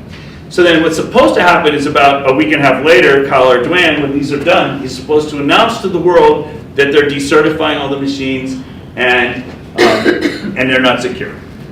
But he doesn't hold that press conference. And so we start calling him and sending him emails and writing him letters, and he's not answering anything. He's not talking. We can't find him. We can't get him in public. We can't. And so the dozen or so people that set this thing up were hounding him, trying to get him. And finally, the election happened, unfortunately, and he stayed undercover. We never got to him before that. So then after the election in 2022, they finally cornered him at a press conference in front of a camera, in front of a television camera, and they said, Secretary Ardoin, you met with Dr. Frank the day after the LA GOP, and you hacked through all the machines in the state. You exposed the fact that you're completely vulnerable, and you said you committed that you were going to decertify all the machines, and we were going to go back to paper. What happened? How come you didn't do that? That was kind of my expanded question, but that was the point of the question. He denied the whole thing ever happened. He says, I did not meet with Dr. Frank. I'm not talking about. So they contacted me and said, Dr. Frank, check out this news conference. And I watched it. It's like, what? So we filled out a bunch of affidavits. I filled out my affidavit, what hotel I was in, what time they picked me up, what we talked about. I spelled out the whole day. The person picked me up from the hotel, wrote it out an affidavit. I delivered him to this address at this time, and Collard Glenn was there, and I witnessed this part of the conversation. The people that brought us eggplant parmesan for lunch, they wrote out what they heard. And in other words, we spelled out the whole day with a series of affidavits. And then they went and they met with Collard Glenn in his office at the Capitol, and they said, we're going to sue you, we're going to expose you. That you lied about this and that you used these machines even though they knew they were vulnerable. Next day he went out and talked to the media and announced he was resigning. And when the media asked him, why are you resigning? He said, because my friends are lying about me. Okay. Well, we weren't lying. Okay. He just wasn't willing, or wasn't able, or maybe somebody went to him and said, we're going to run your kids over with our truck. If we don't know. Oh, we got photos of somebody graphs. for whatever reason, he's running from this. So just think about this story now. This story saves a lot of slides for me later. One, you're totally hacked. You have the same machines as them. Okay, I have 20 slides I can prove to your elections are hacked. Okay, but I don't want to do that right now. I told you a good story. Two, they know. I know they know. I've sat in their offices and hacked into it. I can tell you story after story. I can tell you this story about how the day I was in the Capitol building of Missouri with Mike. Me and Mike were there. We had John Ashcroft and his aides. He's the Secretary of State. We had Eric Schmidt and his aides. He's the Attorney General, and about 20 county clerks, all in a private room in the Capitol building in Missouri. And we hacked into their elections right in front of their faces and showed them all their own usernames and passwords. That's a fun story. I can tell you all these things. They know. But they're not going to change it. So that's why, even though I love your data analysis, that you did all those analyses, nothing happens when you take that to the leadership of a state. Because they already know, and they're not going to change it. See where I'm going? All right, so that's a good story. So step one, you're hacked. Two, they know it, and they're not going to change it. Three, I'm a catalyst. I'm a troublemaker. Okay, but nothing happened until when? The people stepped up and did something about it. And it only took a dozen. Okay, and that's what I've learned, is that I only need a team of 7 people and I can change your borough. I almost said county. I can change your borough. You give me a team of 7 people, we'll make trouble here. We can make things happen. So that's a good story because I covered a lot of ground. I explained the political situation. I explained that you're hacked. Yeah. Do you fully believe he didn't know about this until you revealed it? I really think he was dumb as a walnut. So how many times has that happened versus the politicians you said, the Hillary Clinton campaign, oh, we know about that, she has access? Well, until I showed them the back-end access, Yeah. they didn't know that was happening. They knew they'd given access back in 2015. You always do that for programmers and developers. You give them access because they need it to do the software development. But then I guess they just assume, since it's government, you can imagine how well managed that is. You just assume that the contract comes to an end and the credentials are changed or whatnot. But no, it was all just active. I would say 1/4 of the Secretary of States I've met with are dumb as walnuts. And they're there for reasons other than their ability. And then I'd say 1/4 of them probably know what's going on. and they're somehow complicit. And about half of them are just didn't want to look too carefully because they're too busy climbing the political ladder, and it's something like that. Put their blinders on. Yeah, don't look too close, because if we find it, then we might have to do something about it, and then we'll mess with our political career. Yeah. So I think that's summary. We good? Isn't that a good story? Did I teach you a lot with one story? Yeah. Okay, that's a good story. All right, good. Let's go on here. All right. So the core problem is summarized. The core problem is summarized at this one picture. So with one picture, I can tell you what the problem with our elections is. And this is it in the dome of Wisconsin's Capitol building. Janelle Branchin, who's a patriot there, she's a senator, or head of the legislative committee there on elections, showed this to me. It's 100 years old. It's a picture of Lady Liberty, and her hand is pointing towards heaven because that's the source of our liberty. That's the source of our inspiration for liberty. And with her other hand, she's protecting the ballot box. And that's why we're losing our liberty, because we aren't protecting the ballot box anymore. We aren't counting our own votes anymore. For decades, we've been paying other people to run our government. We've been paying other people to teach our children. We've been paying other people to run our elections. And that's why we're losing our liberty. That's why we've lost our education system. That's why we've lost our governments. It's supposed to be us doing this stuff, and we're not. That's the problem. Elections are just a symptom. Now I'm going to make a strong comment, and I'm going to make some strong comments in this talk. Every one of them I can show you the data for, but I'm sometimes just going to go on because I only got a little time here. In every state in America, our elections are now centrally controlled by the state. This is not a surprise to you guys, because your state is an interesting place. I was just reading your Constitution while I was in Juneau, and I was really struggling with your Constitution, and so I was starting to ask questions. I'm confused by this Constitution. I don't understand that you have this Constitution this way. And basically it boils down to constitutional authority. So, in every other state I've been in, you read the Constitution and it describes how there's a state and they're busted into counties, and there's a constitutional officer in each state.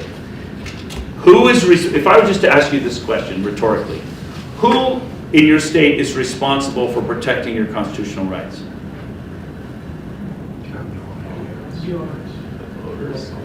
Governor? Isn't that an interesting question? In most states, or every state I've been to, the sheriff swears an oath to defend the constitutional rights of the citizens in their county. He's the constitutional, or she is the constitutional officer, the one who interposes. So for example, I was just reading earlier today, because I'm trying to learn from what's working around the country. In New Mexico, when the governor said we're going to put a temporary ban on open carry weapons, what happened? 70 of the sheriffs in the state said, we're not enforcing that. Right. Because they see that as the constitutional right of their citizens, which they swore an oath to defend. That's called interposing. The sheriff interposes himself between the tyranny of government to protect the constitutional rights of his citizens. So I was reading your Constitution trying to find out who can interpose on your behalf. You don't have nobody. You have a tyrant who can say anything, and there's nobody officially elected who can defend who has the authority to defend your constitutional rights. That's a new one for me. And so you can tell by my questions beforehand, I'm trying to figure out where your power. Now that chess game's a little more complicated because you just lost your queen, and you have to win your chess game without the queen. Now, fortunately, I have a lot of states around the country where the sheriff is a loser. And so we've learned to fight without the sheriff. But it's a lot easier if you had a sheriff. So I'm looking, and you had some successes, and I was asking you earlier what successes you had and why. And when I was in Juneau, they were able to get the city to vote to not have ranked choice voting for any of their municipal elections by acting up and by demanding of their assembly, you call it the assembly, certain things. And so I would call that a victory. I would call that a win. Well, what strategy did you use for that? And let's learn and let's see if we can propagate those strategies around your state, because you have nobody defending your constitutional rights, which is interesting. Well, but yeah, go ahead. Are sheriffs normally elected? You don't have sheriffs here, do you? But, no, not here, but in the lower 48, are they normally elected? Yes. And they swear an oath of office when they're elected. And they swear to defend the constitutional rights of their citizens. There are a couple of states that's been undermined. I think Delaware is the state where, one of them where they're just glorified dog catchers. They don't have any authority. And California is trying to undermine the constitutional authority of their sheriffs right now. LA County, the county voted, they put an ordinance into law that says if we don't like the way the sheriff is behaving, we can appoint a replacement. An elected official that they're going to, that's not constitutional. But guess what? The state said, oh, good idea. And now the legislature is passing a law that all the counties can do that. And they're trying to, in other words, they're trying to take away the constitutional filter between the state and the person. Yeah. So since we're a municipality, have you looked into what the chief of police power has in that? Any appointed person doesn't have constitutional authority. Have to be elected. You understand? Yeah. Yep, and the assembly members are elected and they swear to the Constitution and they don't care. Have you seen it? Have you seen their oath? Can we get a copy of their oath? Yes. Get a copy of their oath. That's super important. I want to see what their oath says. That could be big. I don't care whether they care or not. Yep. Let's find out what the oath is. Let's say, pretend that they swore to defend the Constitution of the state and the Constitution of the United States. Let's say they swear to that. And let's say they swear to protect your constitutional rights. And then let's say we can prove your constitutional rights are being violated. Then they're in violation of their oath. Ah, see where I'm going with this? Okay, so this is how we're winning. This is how we're winning around the country. Are you with me? Yep. Yes. This guy been hurt. The FBI is the Bureau of Investigation. They are not a national police force. They rely on local cooperation. And the sheriff in most of our lower 48 can kick them out, but here you can't. Correct. But you see them going around the nation making arrests every single day. And when that happens, they had to have the permission of the sheriff. If you saw the premiere of Lady Ballers last week from Daily Wire, hilarious movie, poking fun at the transgender issue, the announcer at the basketball game, a black actor, was arrested the following day by the FBI. They're arresting one person a day for January 6th. How are they getting the authority to do that? Why are the local sheriffs not standing up and stopping it? Because the local sheriffs are weenies. Scary. Okay, but they're not all weenies. Not all what? They're not all weenies. Yeah. Some of them are good. Some of them are fulfilling their oaths of office, and we use You don't those. have that power here. You don't have that power, but we're looking for what powers you do have. Because this is a game of chess. We need to know what each of your men can do. How do they even have the power to make an arrest? Because I thought that was federally prohibited from them. It's not prohibited if their sheriff allows it. We don't have a sheriff here, so how do they get around it? Well, apparently, I just heard a discussion, I'm not an expert, but apparently there's an agreement between your governor and the FBI here. Of course it is. So in other words, there's some kind of working relationship that you have that's different than other states. So even though they're not a national police force, there are agreements in place that effectively make them. They give them jurisdiction. And so in other words, your government is set up to not to protect your rights. You are at their mercy. Yes, dear. Well, I wanted to bring in a piece of the judicial, because I was assuming the judges swear an oath of office, and I had a case, and I went and I asked for a copy of the judges that was hearing my case. I asked for a copy of her oath of office, and I was denied. They said that they don't have to give it. Wow. She said she was in a lawsuit and she asked for a copy of the judge's oath of office, who was an elected judge, and the judge said she didn't have to give it to her. And so, what does that tell you? You see where I'm going? Yeah. You don't have somebody automatically in place in your state that's defending your constitutional rights. That's a problem, yeah, brother? I don't think the judges are elected. You re-elect them, they keep them in office. Oh, that's right, they're appointed first and then confirmed later, right? That's right. That's different. See what I mean? Everything that's supposed to be there to protect your constitutional rights is missing here. That's interesting. So Alaska's a new bird for me, but it's a new chess game, and I love chess. So we just have to figure out. You know, when when my boys were little, I used to take half of my back row off, and I'd play chess with them, right? And that's how they would learn to play chess. And I think that's that situation you're in. I think you're missing several of your key players that I would normally have, but that doesn't mean we can't win, especially against these people that are stupid tyrants. We're going to win. We just have to figure out what the chess game is and play it right. Okay. All right. So that was a long diversion, but we covered a lot of ground. Yeah. This was good stuff. All right. So I'm going to give you 2 examples, and then we're going to dive into your stuff. So I'm talking about Wisconsin. I got to have a private meeting with the Speaker of the House there. His name is Speaker Voss. It was 3 of us. A citizen set it up. It was Sean Smith. I mentioned him already. Anybody know who Sean Smith is? No. He retired from the Air Force Colonel. He was in charge of cybersecurity and operational testing for Space Force and the Air Force.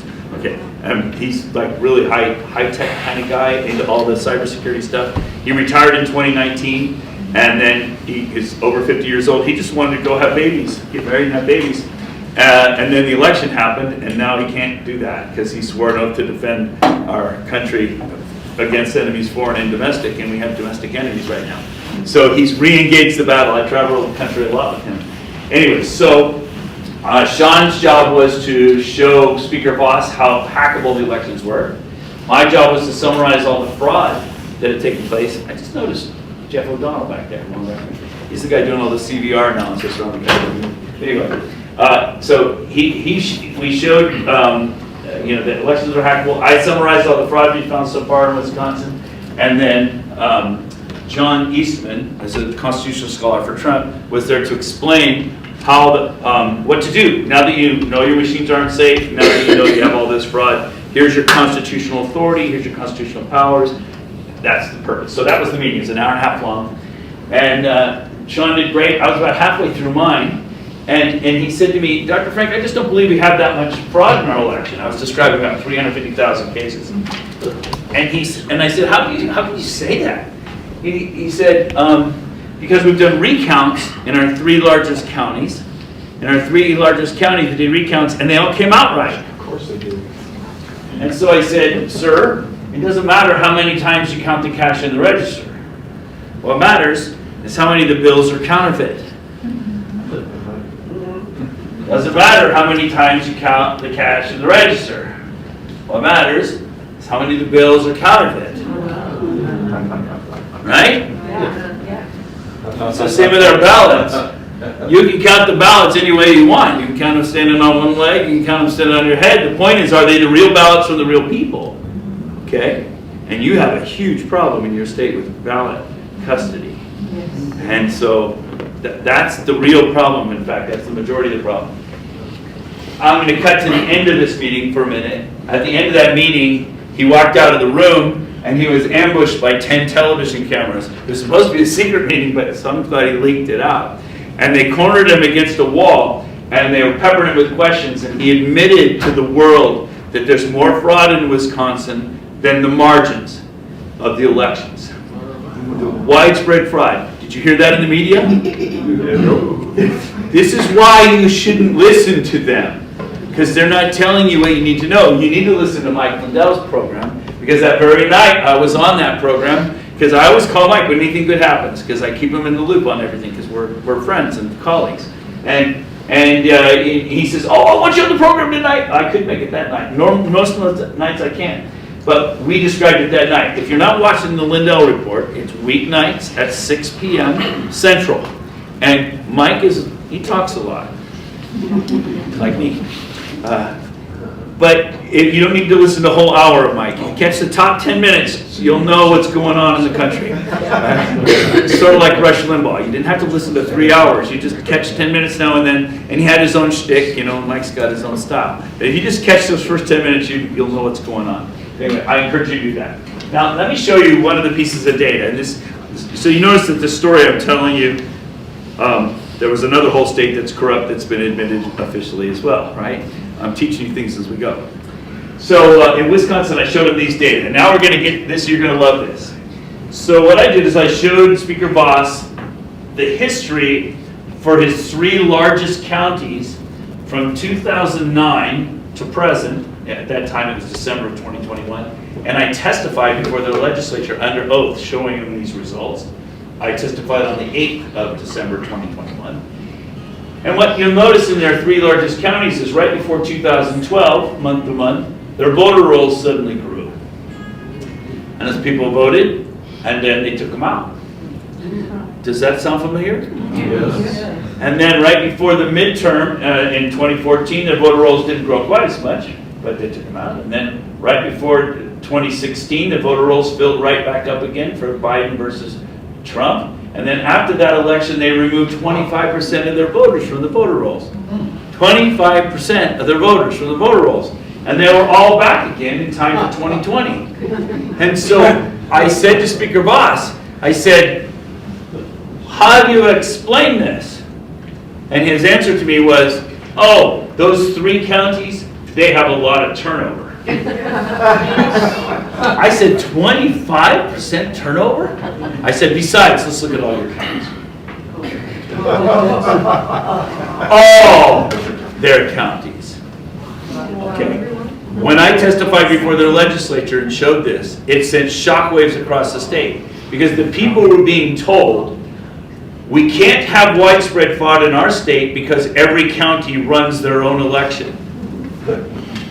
Does that look like every county is running its own election? That ain't natural, buddy.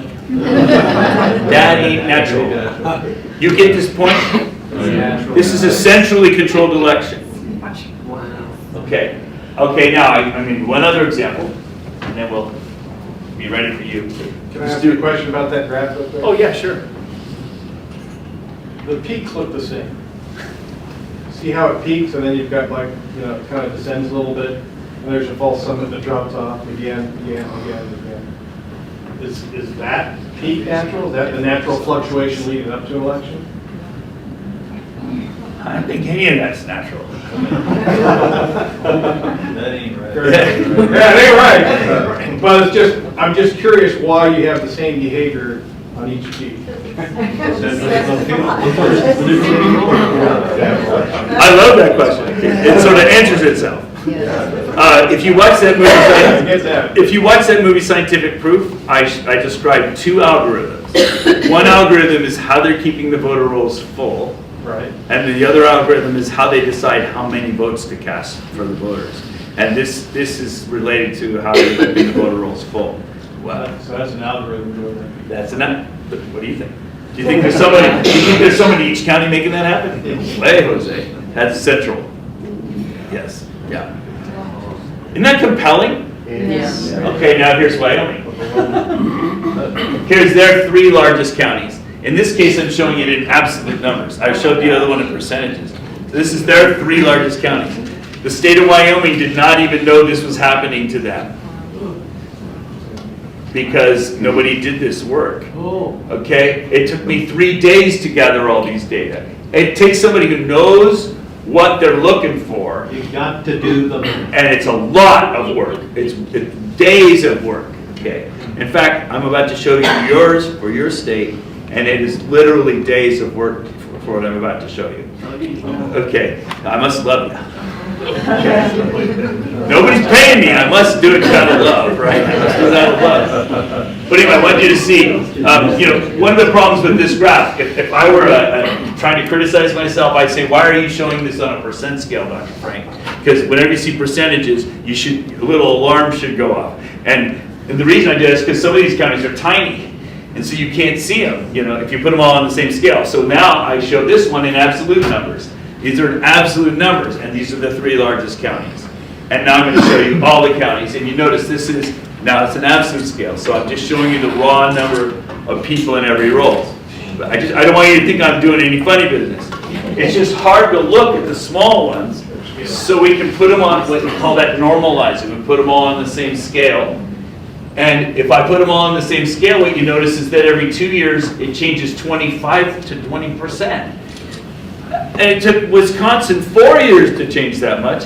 It takes them 2 years to change that much. When I showed this to the clerks in Wyoming, they were aghast. The clerks themselves don't even know this is happening to them. So you might like your local election official, and she might be completely innocent. Okay? She might not even know this is happening because the state is centrally controlling your election. Okay? They're just running the software. They're just pushing the paper, just putting the machines out at election time and telling everybody how wonderful it is and taking their paycheck and going home, but they really don't know what's going on. And this is an example. Now, while I'm on Wyoming, I want to tell you one other thing. So last year, the people of Wyoming got their gander up. They built a big movement and they threw out Liz Cheney. Do you remember that? And they had a huge turnout and an overwhelming majority, and they elected her out of office. They replaced her with somebody. At the same time, they put in a new Secretary of State. His name is Chuck Gray. He's the only Secretary of State in the country that's trying to fix their elections. All the rest of them are trying to stay under the radar. I like this guy. I've met with him multiple times now, and we've been working on things. But I want you to realize something. They only have a 40-day legislative session in Wyoming. And this is their legislative session for 2023. And the very first bill in their legislative session was to remove election authority from the Secretary of State and give it to a legislative committee like they have in Wisconsin. It even said that right in the bill. In other words, you elect somebody to fix the elections, and the legislature says, not so fast. Not so fast. So now let me just, this is the summary of their legislature this year. They have 26, oh, by the way, Wyoming is the most conservative in the country. They have 8 out of 9 people registered Republican, and they voted 3-1 for Trump, more than any other state. More than you guys, they voted for Trump, 3-1. I'll show you that in a minute. They have 26 Republicans that voted consistently with their most conservative Republican. This is a summary of all their votes. They had 26 Republicans who voted consistently with their 6 most liberal Democrats from the 6 big cities. And so you say, wait a minute, Frank, how can that be? That's a conservative public. No, they've elected a bunch of rhinos. You can't get elected in this state without an R in front of your name. So you believe in liberal values, your communist values, but you put an R in front of your name. You convince people to elect you who are stupid, who say, oh, there's an R in front of it, so they must be good. And you elect these people to office, and they act like liberals. Now, I want you to think about, if you try to do election reform in the state of Wyoming, every vote is going to be 26 against 26 plus 6. You can't do election reform in the state of Wyoming. The most conservative legislature in the country. So my point to you is every election in this country is centrally controlled. 2, you're not going to get any legislative solutions. So that's a dumb idea to go after those. I'm not saying you shouldn't try. I see David's map back there. You should try. Dan. Yes. You should try, but don't expect them to pass. If you don't want to put a whole lot of your resources into something that's going to fail. Yeah. When you say state control, do you mean legislator, governor, secretary of state? When you say, because you say state, so it's like centrally everybody's controlled. Coordinating. When you say central, it means it's like everybody's coordinating, or it's a few people, or It's not everybody that's coordinating. Government. It's a central program that everything's being run through. So they all agree. Imagine a server sitting in the Capitol building. So they all agree on the program of the Dominion machines. You bet. And so that's what's controlling everything is the Dominion machines. The systems that you use. It's more than just Dominion machines. I'll show you in a minute. But yeah, I'm not saying that everybody in the legislature is all, we're all controlling the system. No, there are just a few. There are a few that are evil, and your legislature has bought into the lie that their elections are safe, and you've got all these systems in place, and you need to throw them out with the back fence. You need to do like Mike says, melt them down and turn them into prison bars. That's what you need to do. Okay, so anyway, have I made these points? I think I made these points. Okay, now I'm going to show you your state. Okay. Oh, I left something out. I have to show you this first. This is not a red-blue issue.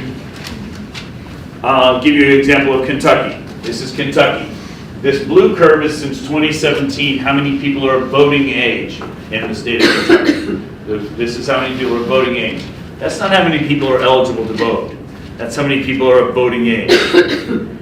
Actually, who's eligible to vote is probably about 5% lower than that, because you have felons, you have illegal aliens, you have legal aliens. You have a lot of people that are not eligible to vote who are 18 and older. But that's a conservative estimate. So that blue line is conservatively high for the number of voters you could have in your state.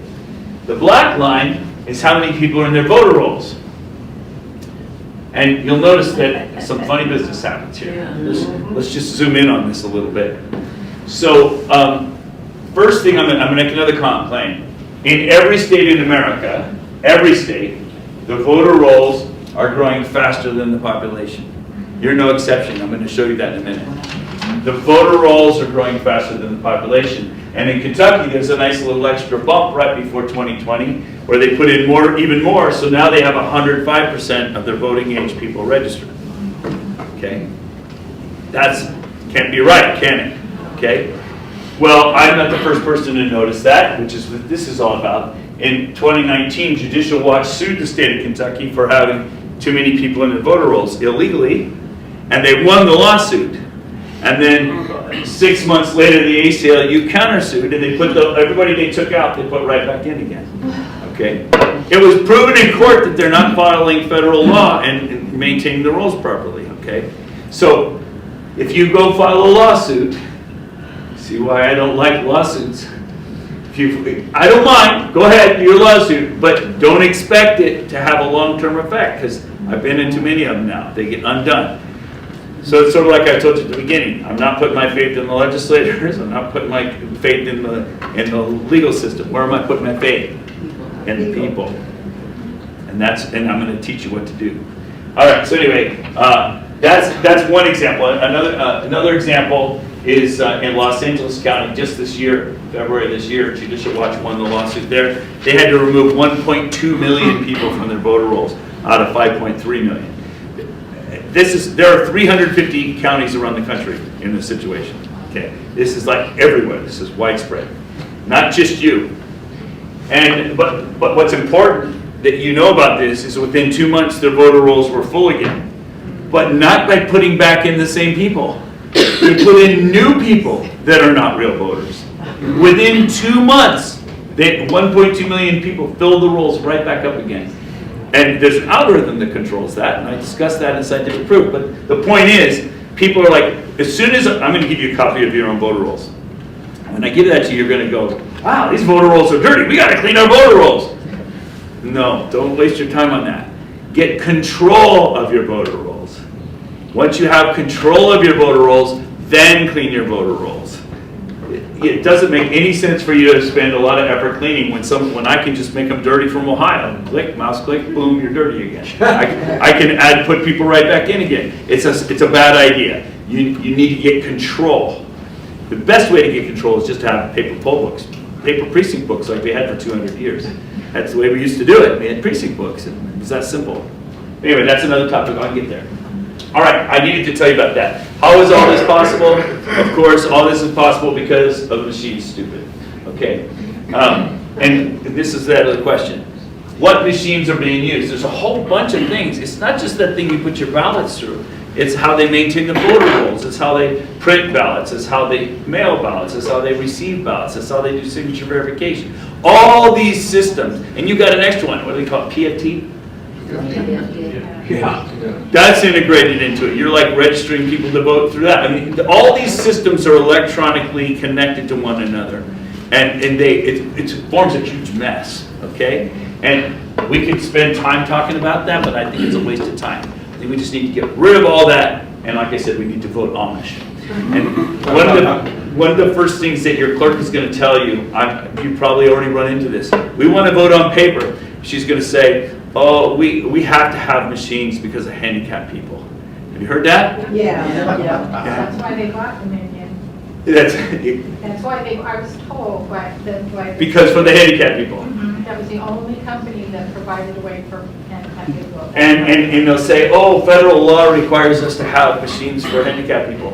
Read the federal law. It doesn't say that. It says, if you have machines, then you have to have machines for handicapped people. It doesn't say you have to have machines. And by the way, part of HAVA, 2002, Help America Vote Act, if you'll choose this handicap machine, we'll provide the money. So the reason that your county people chose, or your borough people chose your machines is because they got money from the federal government for doing it. It's like it's a bribe to get you to put your machines in your borough. Okay, this is my daughter Nellie. I have 3 kids. My oldest is 26. She has Down syndrome, Nellie, and I take her to all the events with me when I can. And so she knows a lot of the local politicians, and I took her down to vote in our primary. And she wore her Vote Amish shirt. She knew exactly what she was doing. But when she voted, it wasn't private. Because she went into the booth, and she would, oh, I love Joe! I love Mark! And it's like in an elementary school gymnasium, you know, and everybody in the place has a big grin on their face, everybody's happy. It's a good thing to vote in person, right? And it's a good thing to vote Amish. And she only voted for 3 people, the 3 that she knew, and that's a good reason to vote for someone that you love them. That's a good deal. She's hugged all these guys. She's a good guy. Anyway, so does she need to have a machine to vote? No. And if she did, all you have to have is a couple of deputies. You have a Republican and a Democrat, and they help them vote. And you have, that's the way we did it for hundreds of years. There's no problem with that. But what gave me the idea for voting Amish is that in Ohio, 60,000 Amish people came out to vote for the first time. In Ohio. It turned out in 2020 because DeWine was imposing COVID restrictions on their community, our governor. And so they said, well, I guess we're going to have to start voting. We're going to have to get out of this mess. They all turned out on election day in person and voted on paper. 60,000 of them. Wow. That's what I call voting Amish. In person, on paper, on election day. You need to vote Amish. Oh, but Alaska's so big and it's so difficult.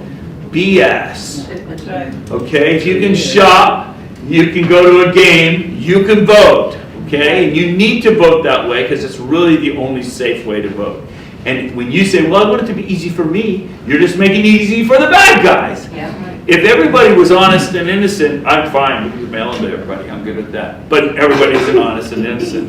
We have people that are going to take advantage of our system. So you've got to show up in person. It's too important and to vote in person. All right, I made my point. Oh, the other thing they're going to say is, oh, but we can't do it. It's not practical. We did it for 200 years this way.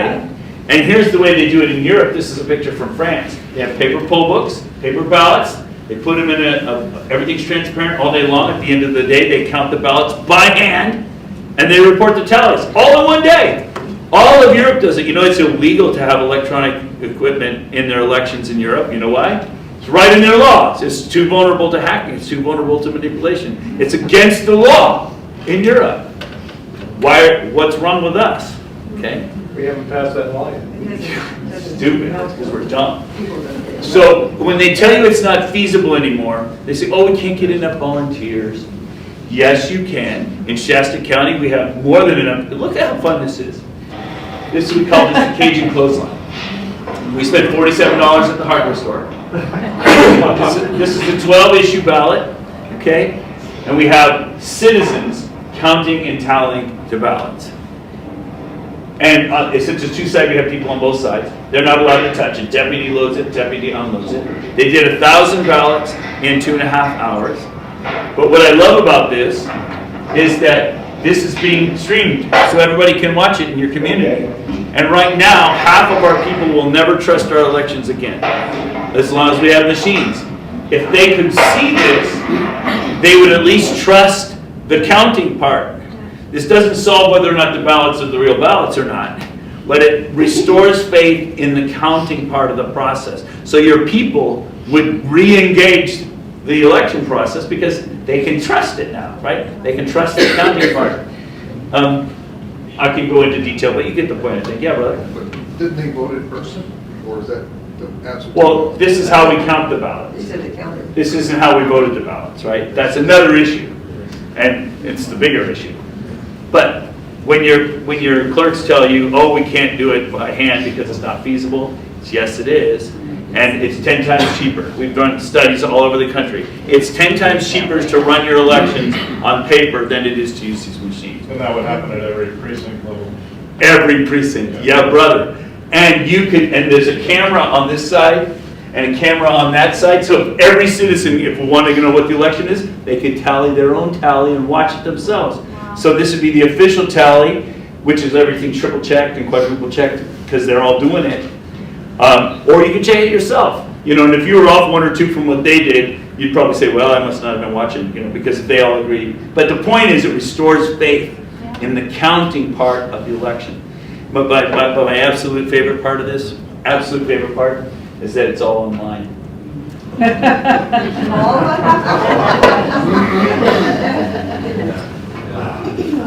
If I don't tell you a joke every once in a while, I can't keep you awake. Remember, I like what someone says, it's enough that the people know there's an election. The people who cast the votes decide nothing. People who count the votes decide everything. Are you counting your votes? Nope. Then you don't have an election. Okay. So let's get to you. I had a little diversion there, but I needed to do that. Let me get back to your data now. All righty. My slides got out of order. Let's start here. I have 3 types of data I want to show you from your own state. First, let me show you how you compare to other states. So what this graph shows, there you are, Alaska. These are all 50 states. And I'm showing you the blue curve, the blue bars tell you how many people are voting age, 18 and older population. That's not who's eligible to vote, that's just 18 and older population. So your little state. Then what I did is I went to every Secretary of State website in the country, and I looked up how many people were registered to vote in every state. This is for the 2020 election. And those are the black bars, shows you how many people are registered to vote. And if you look closely, you'll notice that 7 states have more people registered to vote than they have 18 and older people. That can't be right. Something's wrong with that. You have more people in the voter rolls than they have people, yeah? I can also show you how many people voted in the state. And I'm going to show that in a different way in a minute, so let me come back to that. But just round numbers, you guys have 5.5, you know, a little over 500,000 people, 18 and older population, and you have 108% of them registered. And 65% of your 18 and older population voted. So this is the 2020 election. All right, so I'm going to show you, and like I mentioned, Judicial Watch has been going around the country suing everybody. Oh yeah. So with the population, you go by the residents, because we have a lot of snowbirds, military, so you're going by the residencies, not the physical people in the state? I got my data from the Federal Reserve and from the counties themselves. Counties list their populations. So, and they match. A lot of people that aren't in the state, but they're residences and who vote. Right.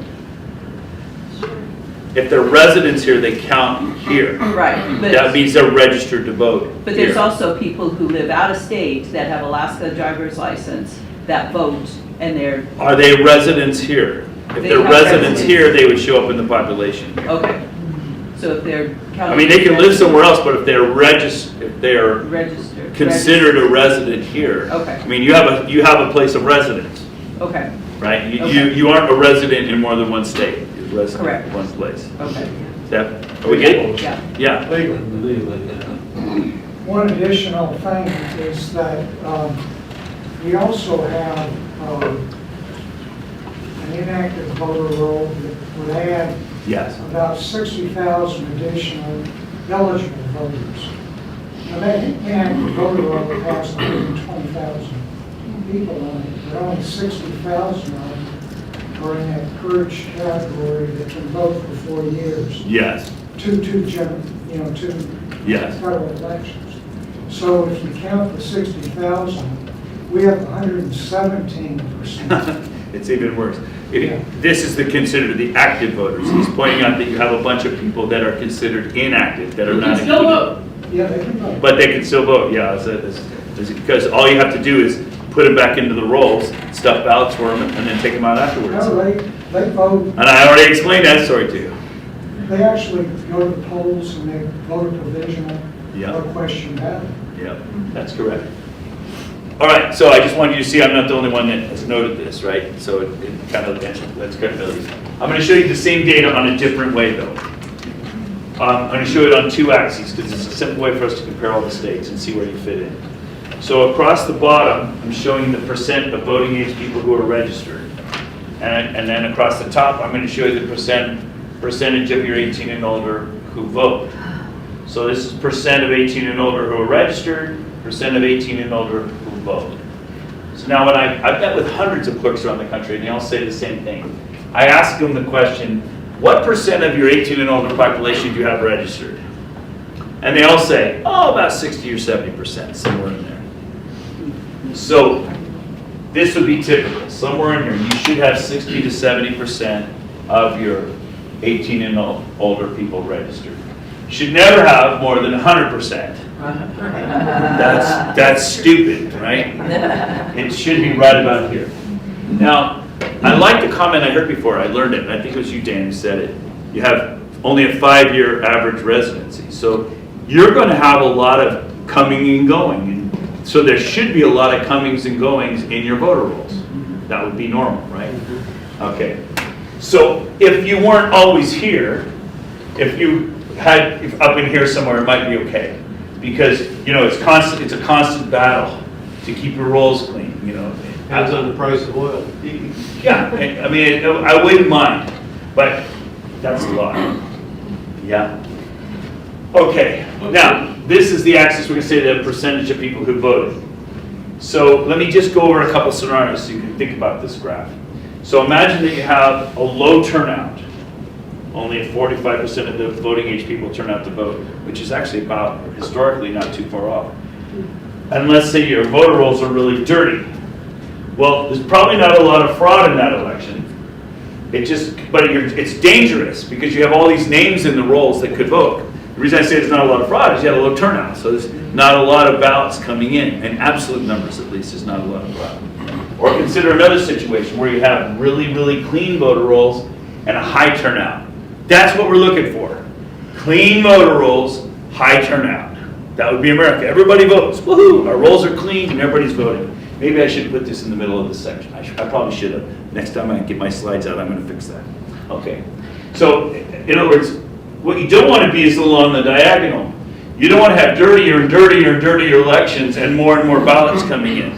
It's like you don't want the water to be dirtier and dirtier and drink more and more of it. You want your water clean, and you don't want it, the dirtier the water is, the less you want to drink, not the more you want to drink. Okay, so that's the problem we're in. All right, so now let's see what situation. I just said, see, it's good, bad. See, I can make the math really easy, right? Okay. So here are the 7 states that have more people in them registered than they have people. Maine, Vermont, Michigan, New Hampshire, Arkansas. I know, I'm just playing with you. Kentucky and North Dakota. And I want you to notice something about this. These are all red states. Yeah. And these are blue states. It's not about red versus blue. It's about we the people versus a system that's disenfranchising us from our constitutional rights and our votes. So anyway, this is a non-political event. If anybody, I'm picking on the Republicans. Okay? All right. So here's the rest of the country. And only Wyoming has got normal rolls. Kinda. Because you saw they oscillate like crazy. My guess is, I took these numbers off the official web pages of every election, and they might have given me this number after they did that big purge. And so I'm not sure. So there's some funny business here. You're out here, way out here at 108%, and Oregon was feeling lonely, so they came out to join you. Oregon is now the 8th state to have more people in it. They took all their inactive roll and made them active. And they're an all-mail state. They mail ballots to everybody. They have for 20 years. Yeah, that's why there's all liberals. There you go. And then there are other funny business going on. Like, for example, in California, if you take out the illegal aliens, it puts it here because I'm showing you the actual population, not who's eligible to vote. And California has a big illegal alien population of 18 and older. If you take them out and puts them back up in Trouble City, and same with Texas, looks good until you take out the illegal aliens. You realize, no, they're right in the pack. Even it kind of follows the diagonal, doesn't it? Yeah. It's like, and as the roads are getting dirtier, there's more and more stuffing going on. It's a pretty bad situation.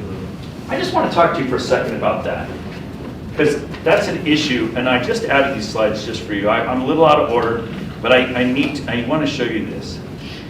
Voting by mail is a bad idea, and let me explain why. You need to be able to explain this to people. Okay, let's see here. So I put together this slide just for you. So let's start from an assumption. Let's assume that your voter rolls have 30% of the people in them don't belong there. Okay? And I think that's conservative. I bet it's worse than that. I bet you're, maybe 35 or 30, but let's assume 30%. And then, yeah, there we go. So 30% of people in your rolls don't belong there. Okay, but you send ballots to everyone. So now you just sent out 100 ballots. 30 of them are going somewhere. I don't know where. They're supposed to be captured by the post office and returned to the clerk, and then the rolls are supposed to be fixed, but that isn't happening. But let's say that 60 out of 70 of the real voters, right, there's 70 ballots. Let's say that 60 out of 70 of them returned their ballot. That's a good turnout. That'd be a really good election. So that'd be an 86% turnout. So 60. So and let's say it's like it's a clear win. Let's say this person has 55% and this person's 45%. But the problem is you got 30 ballots floating around somewhere. How many ballots do you need to stuff? You just need to stuff just a few, and you've got gobs of room. Let's say it was out of the 60 votes that were real, let's say it was a 30 or 30. Well, all I have to do is find one of those 30 extra floating around and stuff it, Or if it's closer, you just find more. You have a huge buffer to steal elections. This is why you don't want to mail those ballots to all those people that aren't real. If you could prove to me that your voter rolls were impeccably clean, then you might be able to make a good argument for mailing out those ballots. If you could ensure that every person really did receive you might, but you're not going to be able to convince me. But the reason I made that opposite argument for a moment is your voter rolls are worst in the country. So for you to say, oh, we want to go to all mail, this proves this is a bad idea. You're going to be mailing all those ballots to people that don't exist, and you're going to lose chain of custody on all those ballots, and they're going to be sufficient to swing any election. Yeah. And then you'd have to find out where those ballots. You have to have somebody to intercept those ballots and stuff them. Yeah. So you'd have to find out where those ballots are being mailed to from your printer. Yes. And we've requested that information, and it's been under legal review for, maybe 3 or 4 weeks now. That's the right question, by the way. How do you know they're being mailed and not put no rooms in there? Well, that's it. You don't know where they're going from the printer's office. You've lost chain of custody on every one of those ballots. That's the point. Arizona had 70,000 more ballots printed than mailed. All right, so anyway, I made that slide for you. So we had 2,000 it's a simple argument. So now when you're talking to your friends and you say, look, we have a problem here, you can say, we have the dirtiest voter rolls in the country. Why would we want to mail ballots to everybody in the rolls? So that's one of the first major points. And isn't that simple to explain? It's super important because you're going to be building a movement. Reconciliation, let's not go there, because the reason I say that, usually I do reconciliation, but I'm not done with your reconciliation. I'm working on it. Besides, I need to look at the work your other guy did, because he did a bunch of work. I bet you already reconciled it. I'm going to come back to that. I want to get to your data. I'm going too slowly here. Let me speed up a little bit. All right, let's look at your data. So I try to find ways to make this easy for you to see and understand. Here's your 18 and older population in the state of Alaska since 1980. So it's climbing, and it looks like for about 10 years you've been flat. State of Alaska, not growing anymore. Here's the number of people in your voter rolls for every election since 1990. And you notice a couple of things about this. This is right from your Secretary of State website, so you can confirm all my numbers.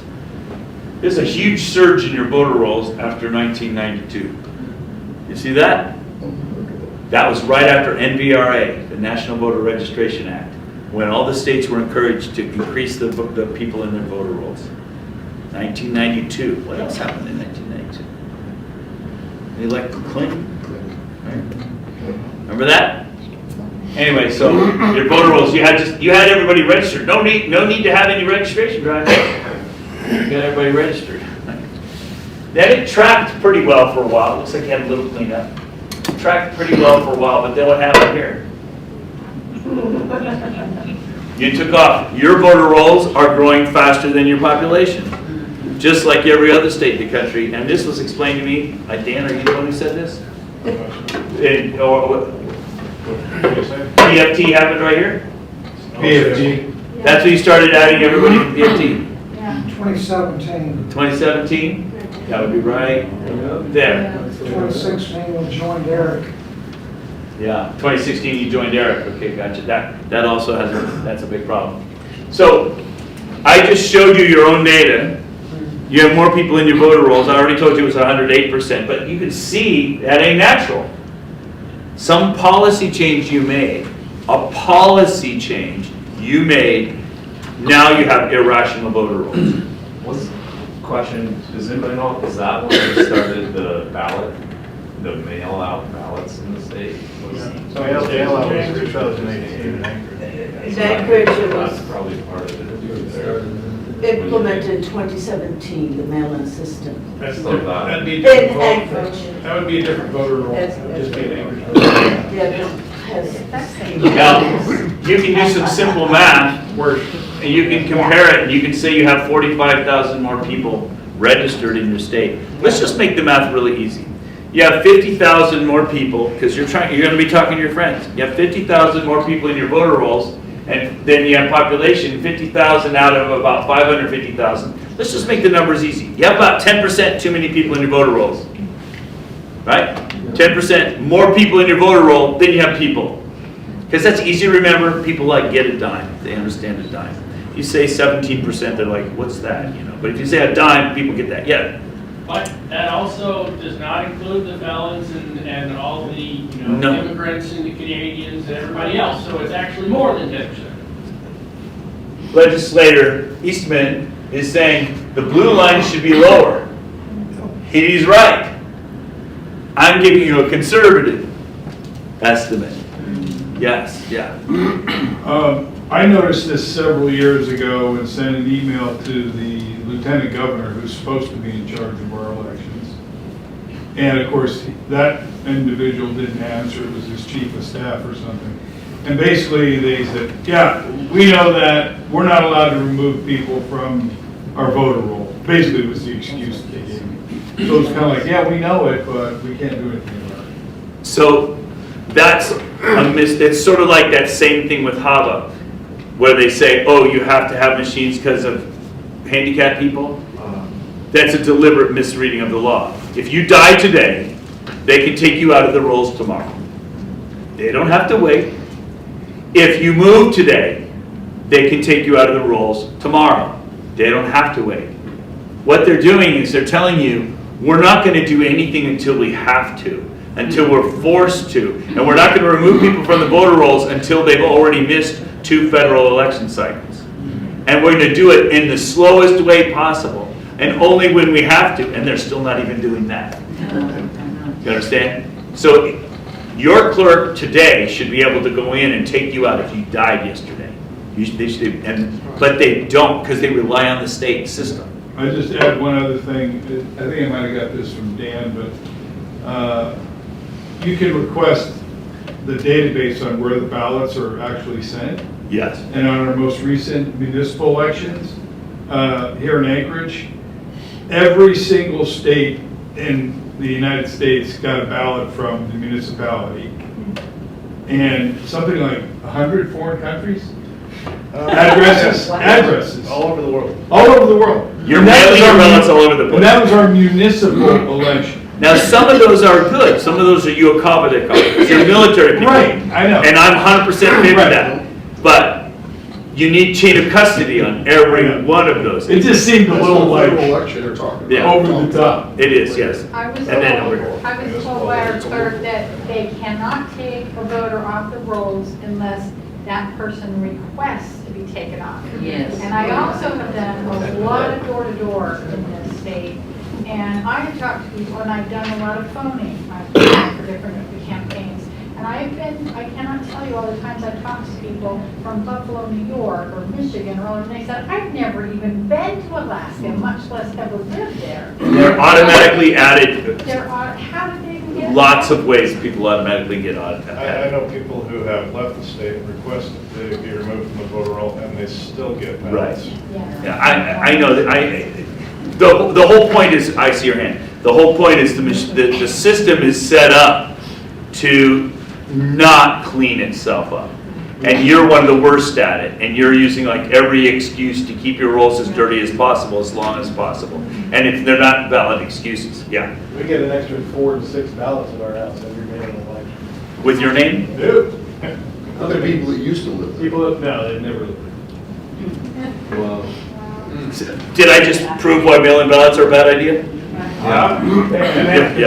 Yes, sir. So, Eric provides the state with a list of people that have moved.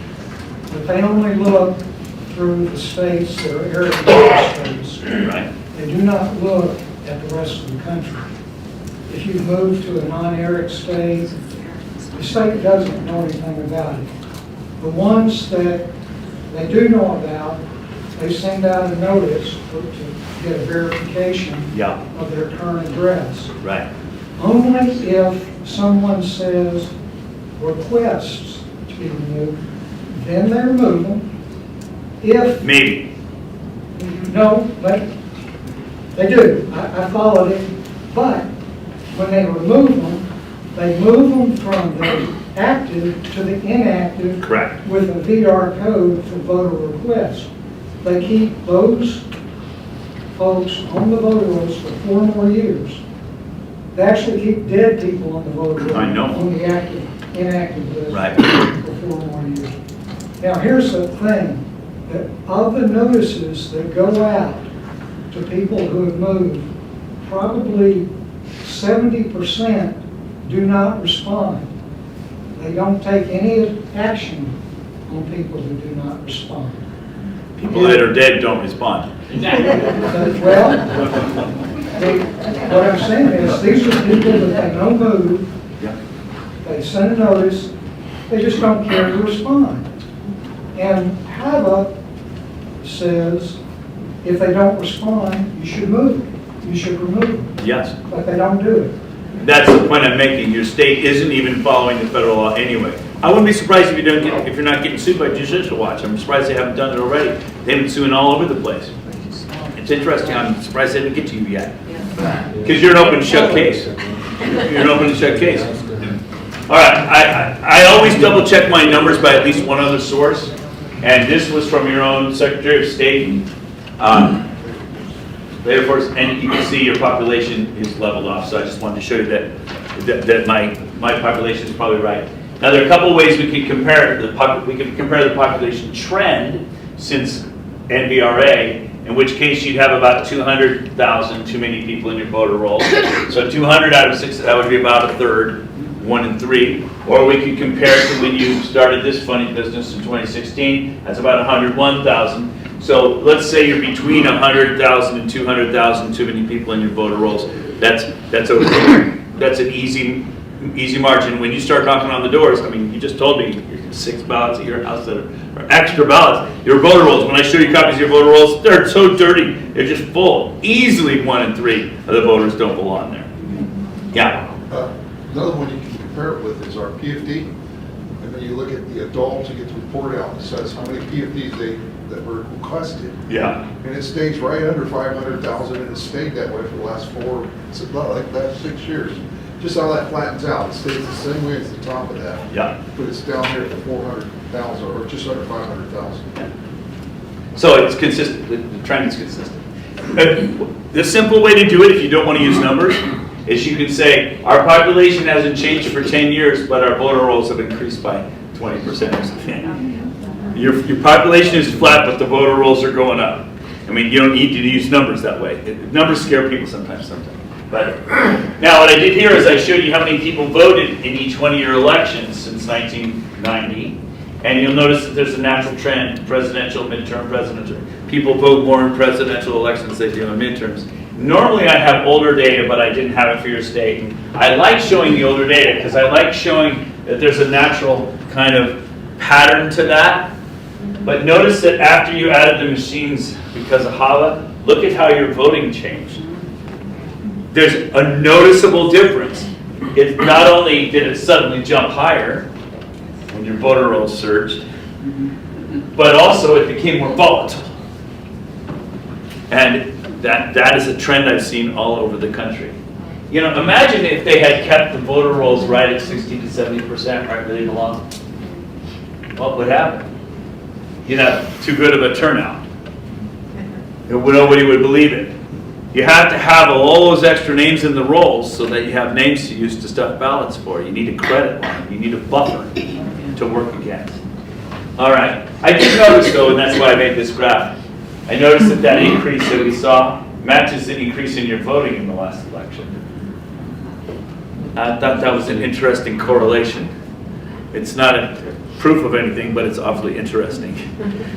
That the increment that you increased also is the increase in the number of ballots. I thought that was pretty interesting to take note of. Diana? Sorry. Am I right? Yeah. Why do you need to be registered in order to vote? You're 16, right? Yeah. So when you're 18, you're going to go in and register to vote because that's the minimum age for voting.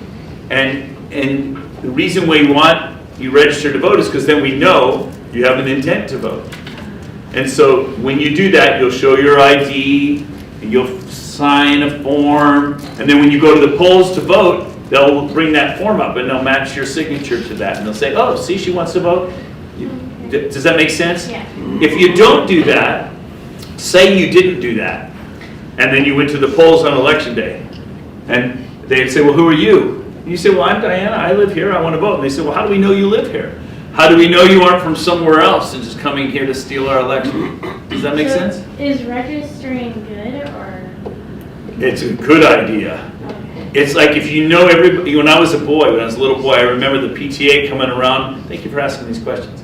Don't you like it that a young person's interested in the election? Yes. Okay, so I remember the PTA moms used to come around my neighborhood and they would have the precinct book and they would open it up and they'd say, hi, Mr. and Mrs. Frank, we see you live here. You still live here? Good. You know, will you sign here? And don't forget to come out on election day. We'll see you there. And then my mom would take me by the hand and we'd go to the elementary school where the polls were. And the same PTA moms were running the election and my mom would sign the book and it was like, you know everybody that is there, and they're encouraged to vote. Everybody please vote. It's just a record.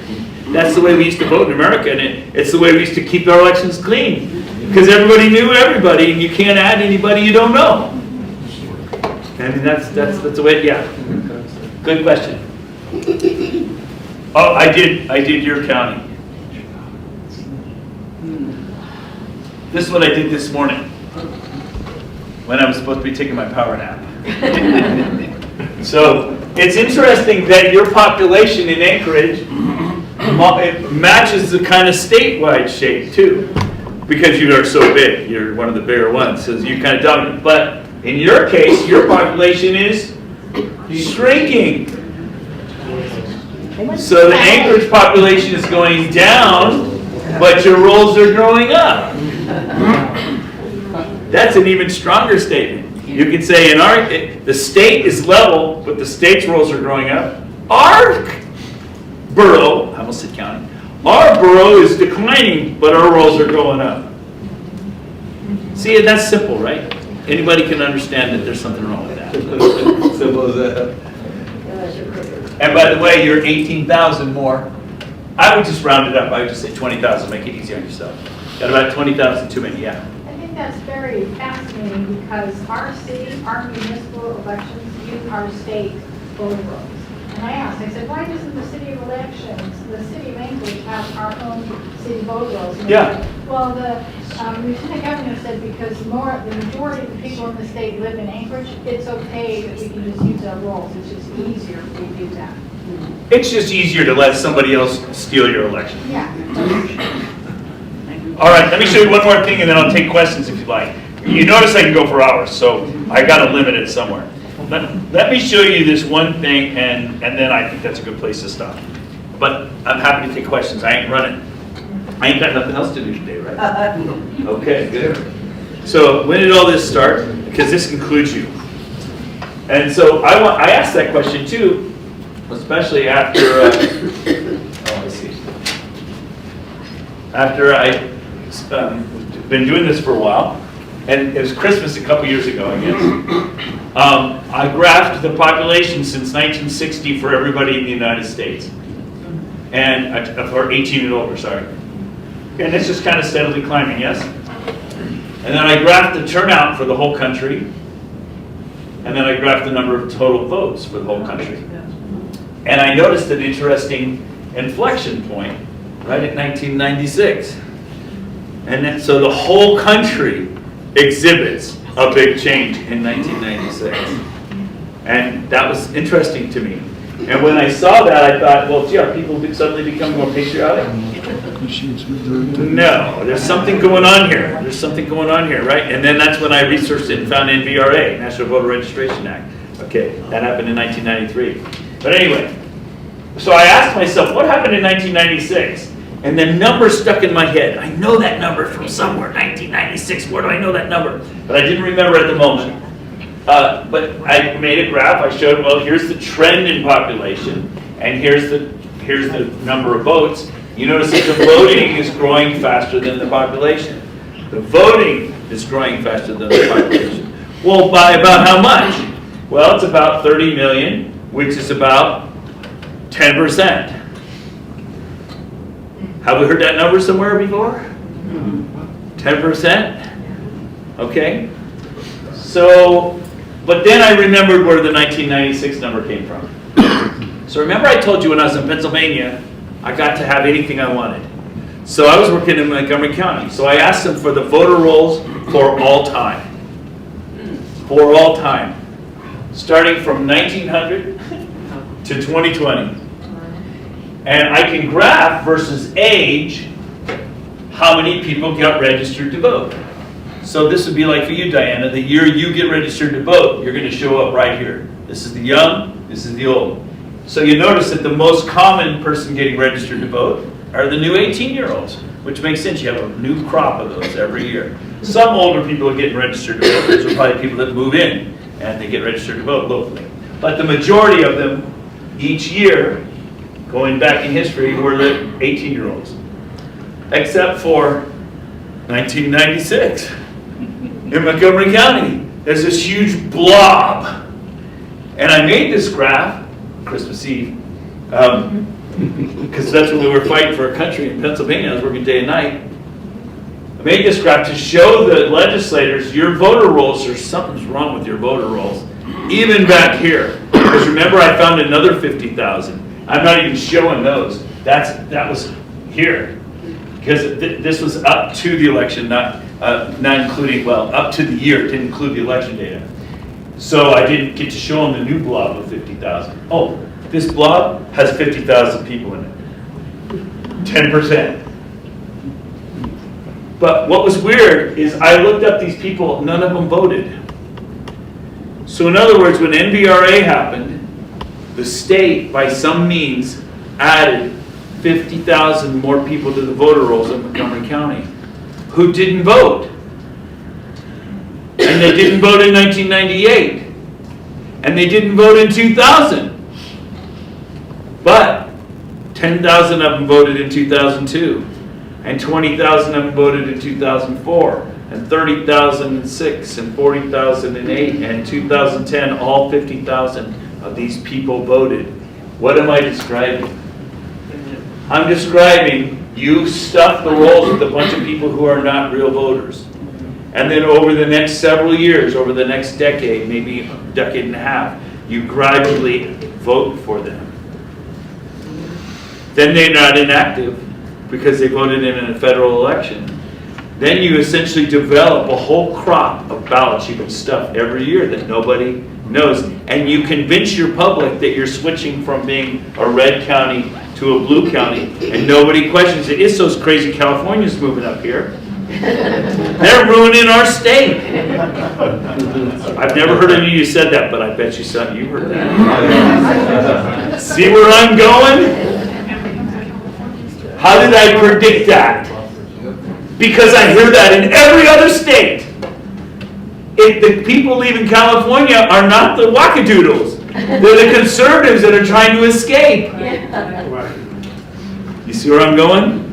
All right, so anyway, that is a beautiful example of that ain't natural, buddy, but it also illustrates how they're manipulating the whole public dialogue as well. This will be the last thing I show you. We can take questions or discuss. You can see the same trend in every state. And I've been teaching my students elections for 40 years. And so I do this after every election. I admit I didn't do it this time. I just can't even bear to do it. But this was after the 2016 election. And I showed my students, I said, sort the states from the most conservative state to the most liberal state. And Wyoming is the most conservative. They voted 3-1 for Trump. This is the ratio of Trump to Hillary. And Hillary won in DC at something like 80-1 or something like that. I just didn't want to make all the rest of it small, so it's like 80-1 over here. It's ridiculous. Okay. So, and I said, what you do is you sort them by age, and then you pay attention right here in the middle. And so I was talking to my seniors that year, and I said, so print this graph, hang it up in your closet, and 4 years from now, take it out and watch the election. And these are the states you need to pay attention to in 2020. Georgia, North Carolina, Arizona, Florida, Pennsylvania, Wisconsin, Michigan, New Hampshire, Minnesota, and Nevada. These are the swing states. These are the ones where it's going to be close and you got to pay attention, right? So it's a nice graphical way to say, pay attention, this is where it's going to be, right? So now you understand what this graph is. The blue shows the ratio of Hillary to Trump. Okay, so before I leave. So in Wyoming, the most conservative, they're about a little over 3-1 in favor of Trump, yeah? Let's look at Alaska. Alaska, you voted about 1.4-1. So there were, for every 1.4 votes for Trump, there was 1 vote for Hillary in 2016. That's how you voted in 2016. Okay, so now let's look at 2020. So here's 2020. Wyoming went down from about 3.1 to about 2.6, 2.7. How much of a decrease is that? A little over 10%. 10%. Alaska went down from 1.4 to about 1.25. How much of a decrease is that? Almost exactly 10%. Here's the ratio, the opposite direction. I guess Hillary didn't do as well this time, only 17-1. Or Biden, I guess. But this is why I want, this is the even point right at Arizona, and the same 10 states are right there. So, that's. I don't really think that's the prediction. This is what I'm showing you. Here's 2016. Here's 2020.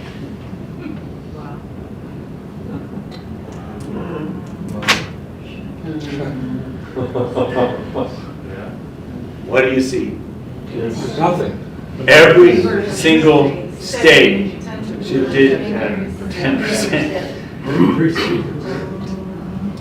Does that point to a central server somewhere manipulating all this?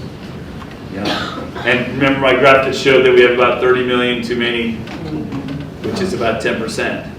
And I just think that's what that is. I just think that's a simple way to show that the whole country is being manipulated. And since I told you, every state is centrally controlled. And I can show you more stuff. I haven't even shown you the stuff I did on Mike Lindell's program, because what I've learned is I can go into a state and I can study one county. And then after that I can predict every other county in the state. I can tell you how many 18-year-olds vote, 19-year-old votes, all the way up to 100 in every county, and to ridiculous part per million accuracy. How could I do that? Because it's centrally controlled. But the numbers I use to predict that state don't work in the next state over. I have to study one county in that state, and then I can predict all of that state. And so that proved to me from early on that yes, there's a central control, but the central control is located in each state. Each state is decided, and I showed Mike that. So let me just show you this little demonstration, and then we'll have a little fun. So I'm a physicist, so I like metaphors. So hopefully you should be kind of depressed right now. So I want to cheer you up a little bit. So this aluminum rod represents America. I got it at Home Depot, nothing special about it. And I just put some rosin on it. If you play violin, you know what rosin is, or cello or something like that. And so the rosin represents the truth, and the aluminum rod represents America. And I've been going around the country spreading the truth in America. And as I'm spreading the truth, it's resonating. It's getting louder. It's not just me spreading the truth, there are a bunch of us spreading the truth. The problem with the truth is it's annoying. The truth is annoying. And as it's getting louder and louder, it can become unbearably loud. Okay? The thing is you're not going to win anything until you start being annoying. You're going to have to be annoying. You're going to have to tell your friends, hey, our voter rolls are growing, but our population is shrinking. In fact, our voter rolls have 10% more people than we even have population. Our voter rolls should be falling, but our voter rolls are growing. Something's wrong with our voter rolls, yes? Our state is in control of our voter rolls. It's not just our state, it's all the states. And we don't have constitutional protection in our state. You know, there's all these things you just learned. These are like annoying things. But you need to have hope because it's resonating all over the country. And I got a team in Juneau now, and I got a team last night in Fairbanks. So let's make a team here. And that'll make you happy, right? But that team, it's got to be annoying. You're going to have to pack out your assembly meetings every month. You're going to have to convince them that you really have a problem. And I left something really important out. I can't believe I left that out. What time is it? What's different about what I'm telling you to do and what everybody else is telling you to do, I left out like the most important step. This is crazy. Excuse me, I made a mistake. If you don't see this, you're not going to know what I'm telling you to do. Let me just give you an example.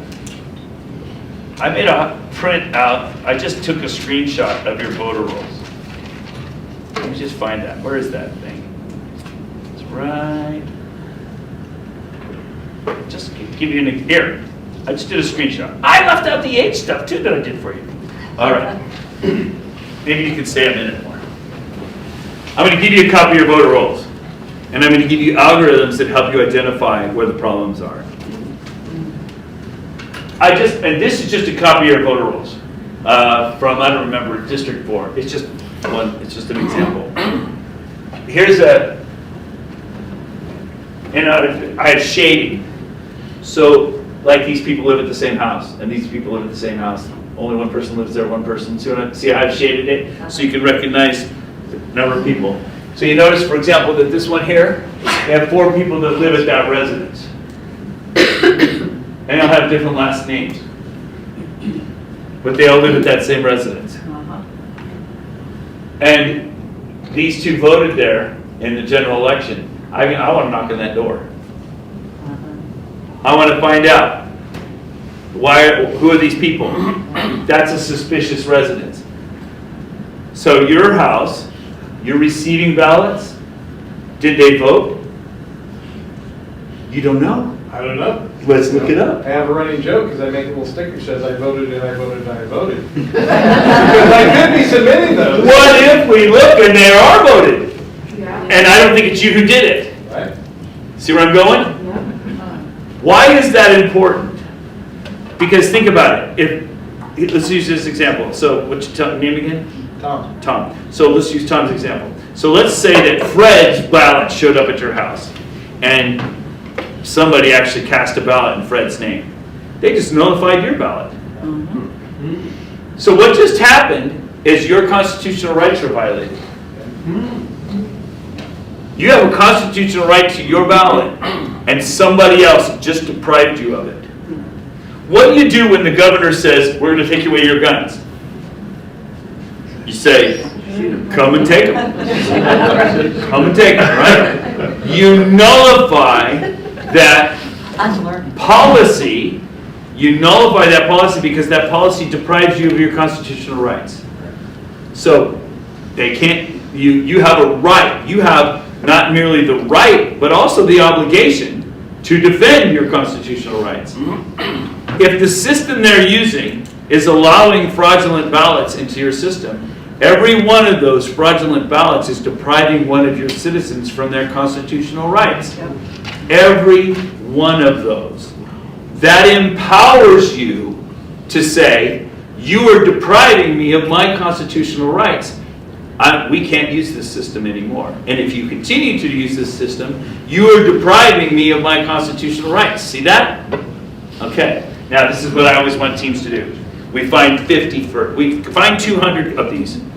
We've knocked on the doors, we've researched them, they're actual cases of fraud. We fully document them. It's a dead person, they died 10 years ago, here's a copy of the death certificate, but they counted a ballot from them. Here's a person who lives in Colorado, we sent somebody to their house, they signed an affidavit swearing they didn't vote in Alaska, but you have a ballot from them here. We have fully documented cases of fraud, unassailable cases of fraud. Why? There's no statute of limitations on fraud. And every case of fraud is disenfranchising one of your citizens from their ballot, their constitutional right to a ballot.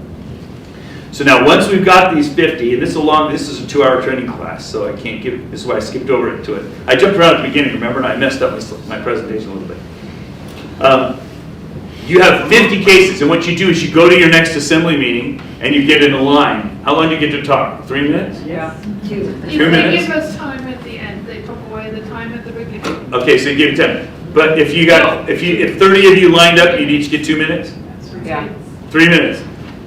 So then what you do is you have me go first, and I talk for 3 minutes, and I show a graph or two, and I talk about my graphs. You should always have whoever does the work talk about their own graph, right? So I talk about my graph. Then you come up next, and you say, by the way, I found these 3 cases of fraud because of this, and you read their names and their addresses right into the public record. And then you arm for 3 minutes, and you read them, and then you read them, and then you read them, and we're going to read those first 50 unassailable cases of fraud into the public record. It can't stop you. And these are actual crimes. These are fraudulent ballots, and we explain to your assembly members, every one of these ballots is disenfranchising one of our citizens from their constitutional right to a ballot. We're not going to tolerate this anymore, okay? And keep going. And then I can already tell you what they're going to say, because we've been here, we've done this. Then one of your assembly people is going to go, oh, but that's only 50. That's not enough to overturn any of our elections. And so then you say, no, this is just our first 50. We have another 200 in process, and the field is rife with them. And besides, if you think that 50 don't matter, then you and 49 other of county employees have to give up your ballots in the next election, because that's what you're asking us to do.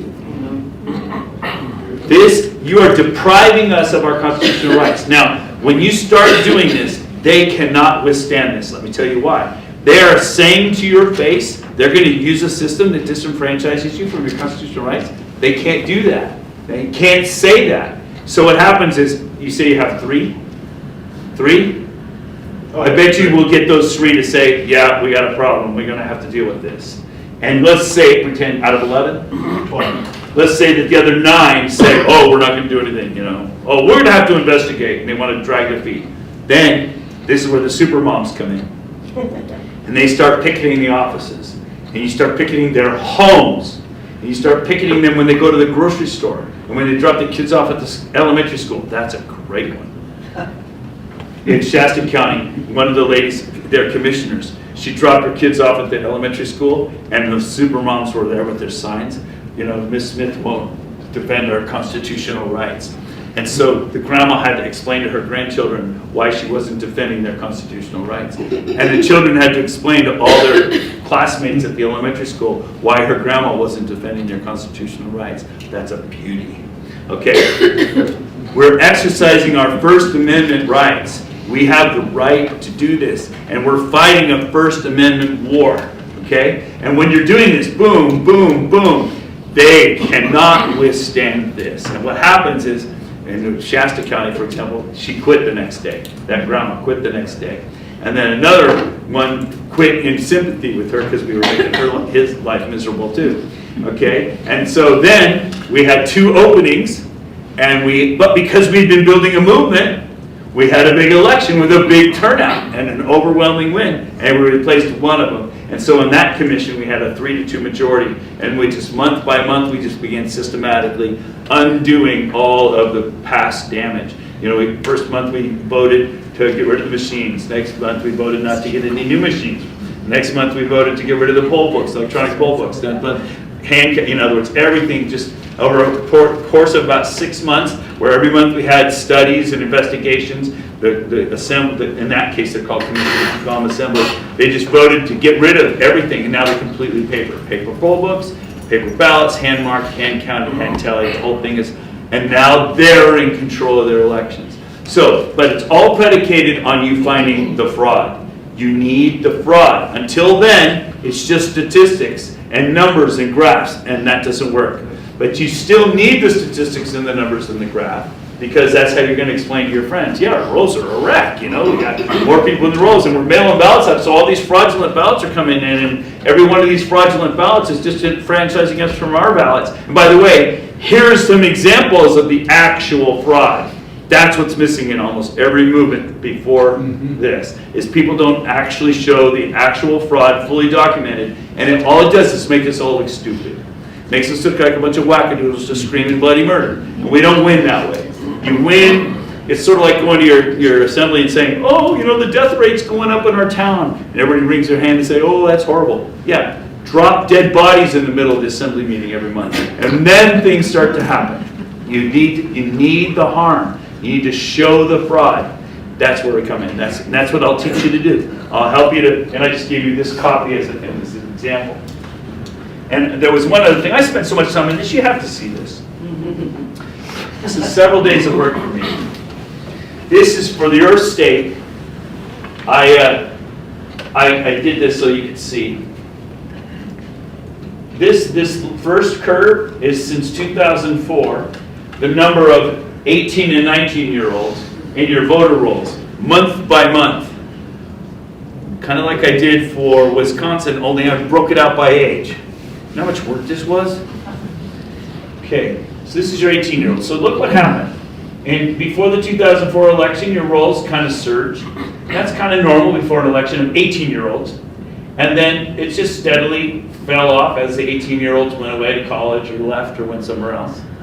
And then before 2008, surged again and then kind of faded away. This looks natural to me, of your 18 and 19-year-olds. But something happened in 2012, is the frequency doubled of that. Okay? And then something big happened. What, 2017 we said? Suddenly it is a cycle every year. Interesting little, you can compare the historic, there's a whole change in the way your voter rolls are being maintained and cleaned. They're being added, removed. It's very interesting. So that's your 18 and 19-year-olds. This one here is kind of brown color. That's your 20-year-olds. And you notice a huge jump in those as well. So it used to be something, but you see there's a big change. So when we're looking for fraud, I like statistics like this because it helps us know where to look. I suspect your 20-year-olds, I'd go in your roles, I'd be looking for all these people that are in that age group if I could. The problem is your state doesn't give us ages. They just give us age groups. In most states, I know the birth date of every voter, and boy, oh boy, is that powerful, which is why they don't give it to us. But still, I'd be looking in the younger demographics. Wherever you think the younger demographics are, probably is where we're going to have more fraud in your state, because that's where there's the funny business going on with your surging, yes? And then looks like this big blue one up here, that is 25 to 34-year-old. That just kind of looks like the same thing, same morphology you've always had. I don't really see any big change there. The big change is in here. So you see why we use the statistics tell us where to look. They don't give us proof, they give us evidence of where to look. The smoke to help us find the fire. Just look at the older people here for a minute. So here's your people above 75. So you don't, it looks like your population is steadily getting a little older, but no real action there. So your older folks I wouldn't necessarily be looking at. And that's opposite. Most states I go to, I focus on the older population. There's a lot of stuffing, harvesting going on there. But anyway, you can see, interesting to see the demographics. What's this green thing here in the middle?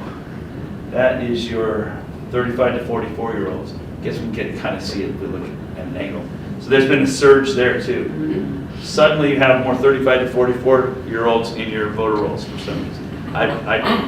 Anyway, all I'm doing is I'm showing you that what I like to do is I'll gather all your statistics and I'll give you some algorithms to help you focus it. Just using the simple algorithm I showed you a minute ago, we're looking at the voter rolls. I'm telling you right now, if you do this, one in every 3 doors you knock on, you're going to find fraud. Wow. 1 in every 3. And so we don't need a big team. You don't need to get a whole army of canvassers. 10 of you would do 2 Saturday afternoons. I bet you have 200 cases. So you got plenty here. We could change the county. Anyway, I left that step out. That's a super important thing. But yeah. John's probably got it already sorted for. I called him Mike. It's John. It's John. Sorry, John.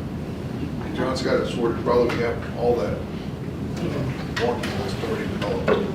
Okay, and so what usually he says the walking list already developed. What usually happens, and I'm not faulting John for this because a lot of states made the same mistake, is they do all this work, and states have done canvassing and collected all these massive statistics, and they prepare this big report, and they take it to the Secretary of State. They expect something to happen. And John told me he took it to the Lieutenant Governor, nothing happens. If you take it to the legislature, nothing's going to happen. If you take it to your own officials, nothing's going to happen. You have to find the fraud. It has to be in your hands and nothing else. It has to be that simple. We have 10 dead people who voted and 40 people who live in, 10 in Colorado, 10 here. Simple cases, people live somewhere else, but the ballots are still being cast here, or they're dead and they're still voting here. Simple fraud, end of story. And then it's right in their face, because every case of fraud is disenfranchising you from your constitutional rights. What do you do when Antifa comes to town? When what? When Antifa comes to town. Oh. What do you do? Did I show that to you? No. What do you do when Antifa comes to town? Yeah, this is why I missed my big fraud discussion, because I jumped ahead. Remember, I was at that point. I said, I'm going to come back to that. I forgot to. What do you do when Antifa comes to town? When Antifa comes to town, people want to call the sheriff. You would call your police. That's wrong. You're supposed to grab your gun, and you're supposed to call your neighbors, and you're supposed to defend yourself. And I didn't think of that. I've been in 12 counties now where that's exactly what happened. This is Coeur d'Alene, Idaho. They called it Gun-delane. The people lined the streets. Antifa showed up. These guys lined up the streets. And he went up to the leader of the Antifa guy and he said, we believe in the First Amendment. You want to have a presentation to us? Well, listen, we believe in the First Amendment. At the first window that breaks, we open fire. And so Antifa just got right back in the van and went on to the next city. They didn't defend themselves. Where did Antifa set up? Where were the riots? Where is the vagrancy? Where are the problems? Go to Coeur d'Alene today, beautiful city. Why? They defend their own city. They're acting like the government. The Second Amendment says you're supposed to be doing that. The Second Amendment doesn't guarantee you the right. It says you're supposed to be doing this. It's giving you an obligation. You're supposed to be forming a militia and defending yourself. That's what it's supposed to be. But we're conditioned. Oh, we got a problem? Call legislator East. Wrong. You got a problem? You fix it, and he'll watch. And then 3 years later, after you fixed it, he'll say, you know, this my constituents did a really good thing. I'm going to systematize that. I'm going to write a bill, and I'm going to show my legislature how this community is functioning so well. We should make this statewide. If he presents that bill today, he won't make it out of committee. But if you make it happen, if you do the fix yourselves, and then other counties start to copy you, the legislators will follow. You know why? Because they want to get elected again. So you're upside down if you're thinking you're going to gather this fraud and somebody else is going to do the work. You're the government. You need to start acting like the government. You need to be being the government. So you notice that we're not going to your assembly and we're not saying, pretty please, can we get rid of these machines? They work for you. You're going to them and saying, we're informing you that we no longer are going to allow you to use these systems because you're disenfranchising us from our constitutional rights. We are nullifying this unconstitutional policy. You can't take away our guns. We're going to nullify that because it's our constitutional right. You can't take away our ballots. We're nullifying your policy because you're taking away our constitution. See where I'm going with this? But you have to be the government. You have to be the annoying people. You have to be unbearably loud, like I can make that rod. All right, I think I left that part out because I skipped over it earlier. But that's an important element. You talk every day. Sometimes I forget what I said, what I didn't say. Do you guys have any questions for me? We went pretty good. You're tired. No, we're blown away. You're blown away. We're blown away. Did I tell you I was going to change the way you think? Yeah. Right with the 7 steps. Okay. Yeah, you're ready for the 7 steps. Dr. Frank? Yeah. What is that called? Going for the bonds. Bonds for the win. Bonds for the win. That's what That's one strategy. want to do. I recommend that strategy. It's a good strategy, but don't do it willy-nilly. Who's talking to me right now? Yeah. Bonds for the win is a good strategy. What happens is, I was in Fairbanks last night, and I mentioned Bonds for the Win, and one of the people in the audience, actually it's Kelly Nash, she's kind of their head supermom there. She says, oh, we already looked into that, our people are not bonded here. And a state official happened to be there, and he said, oh yes they are, every one of them is. They're just hiding the bonds from you, so you don't know how to sue them. Wow. So you have some work to do. But if you can find out who holds their bonds, and you should be able to do that, it's going to be somewhere, in some public record somewhere, then you can sue them for their bonds. Why is that important? Because every elected official has a bond to protect them from lawsuits, right? No, What's that? no, it doesn't protect me from lawsuits, but you can keep going. It doesn't. He's right. It doesn't protect you from a lawsuit. It protects you from having to pay, right? No, I still have to pay it. You still have to pay it. Yeah. So what does the bond do for you? Nothing for me. Because you're a remarkable individual. I'm just special. You're just special that way. But you have a legislator right here. Are people in the state bonded? Elected officials? You know, there's been some changes over the years, and they like to say that basically the state, does sort of a catch-all for everybody. Yeah. So you can help us investigate. Anyway, that's an important part of the chess game.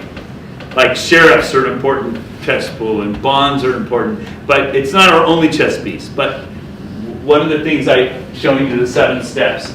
Sorry, I brought up the wrong slide. The 7 steps.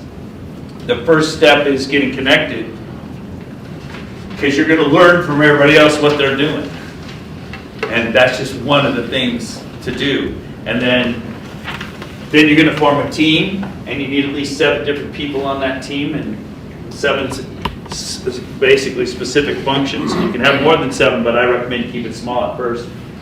You need somebody who's good at data. Sounds like you have somebody good at data already. Gotta have a team leader. I was bummed because Kelly Nash is moving to South Carolina, so they're losing their team leader. So we have to get a new team leader. And sometimes there's like a mom with that fire in her belly, you know what I mean? You need a leader like that. You need somebody to promote events. This is well promoted. Well done, whoever promoted this event. Because you need to be having events every month because you're building a public movement. Because you're not going to win with the evidence. Imagine if it was just you, pretty hair. If it was just you who went in and talked to the assembly and you read 50 cases of fraud into the record, nothing would happen. But if all of you showed up, or if an army of supermoms showed up every month, and it started overflowing into the hallway, and you called the media ahead of time, and they were there with the cameras, and you called the guy with the bow tie to show up and test. See what I'm saying? You have to create media, to create to make a big movement out of it.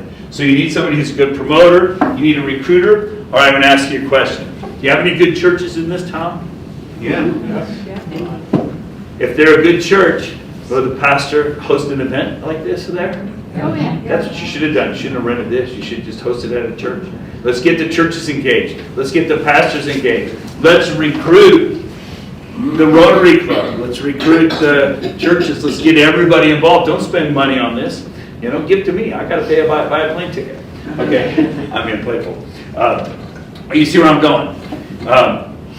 So you need to recruit. You need somebody that's good. There's always somebody who's good at like connecting everybody. And that's a recruiter. You need researchers, because there's, like we were just talking about, researching the bonds. You got to research the death certificates. You got to research the NCOA. And by the way, we have teams all over the country, so we can send somebody to any door in the country for you. We'll have somebody in that neighborhood. And that's important. That's why getting connected is so important. You got to have a strategist. And one of my favorite examples of strategy is when I was in Shasta County. You know how we read the 3 minutes apiece? So beforehand, we had one of the 5 commissioners who was on board already. And it wasn't me who thought of it, but it was a brilliant strategy. They said, why don't you give that commissioner 20 minutes worth of questions so that after you give your 3-minute presentation, he can ask you questions for 20 minutes. I basically got to give my entire presentation on their county. I got to talk for 25 minutes because he was asking questions. So that's a strategy idea, right?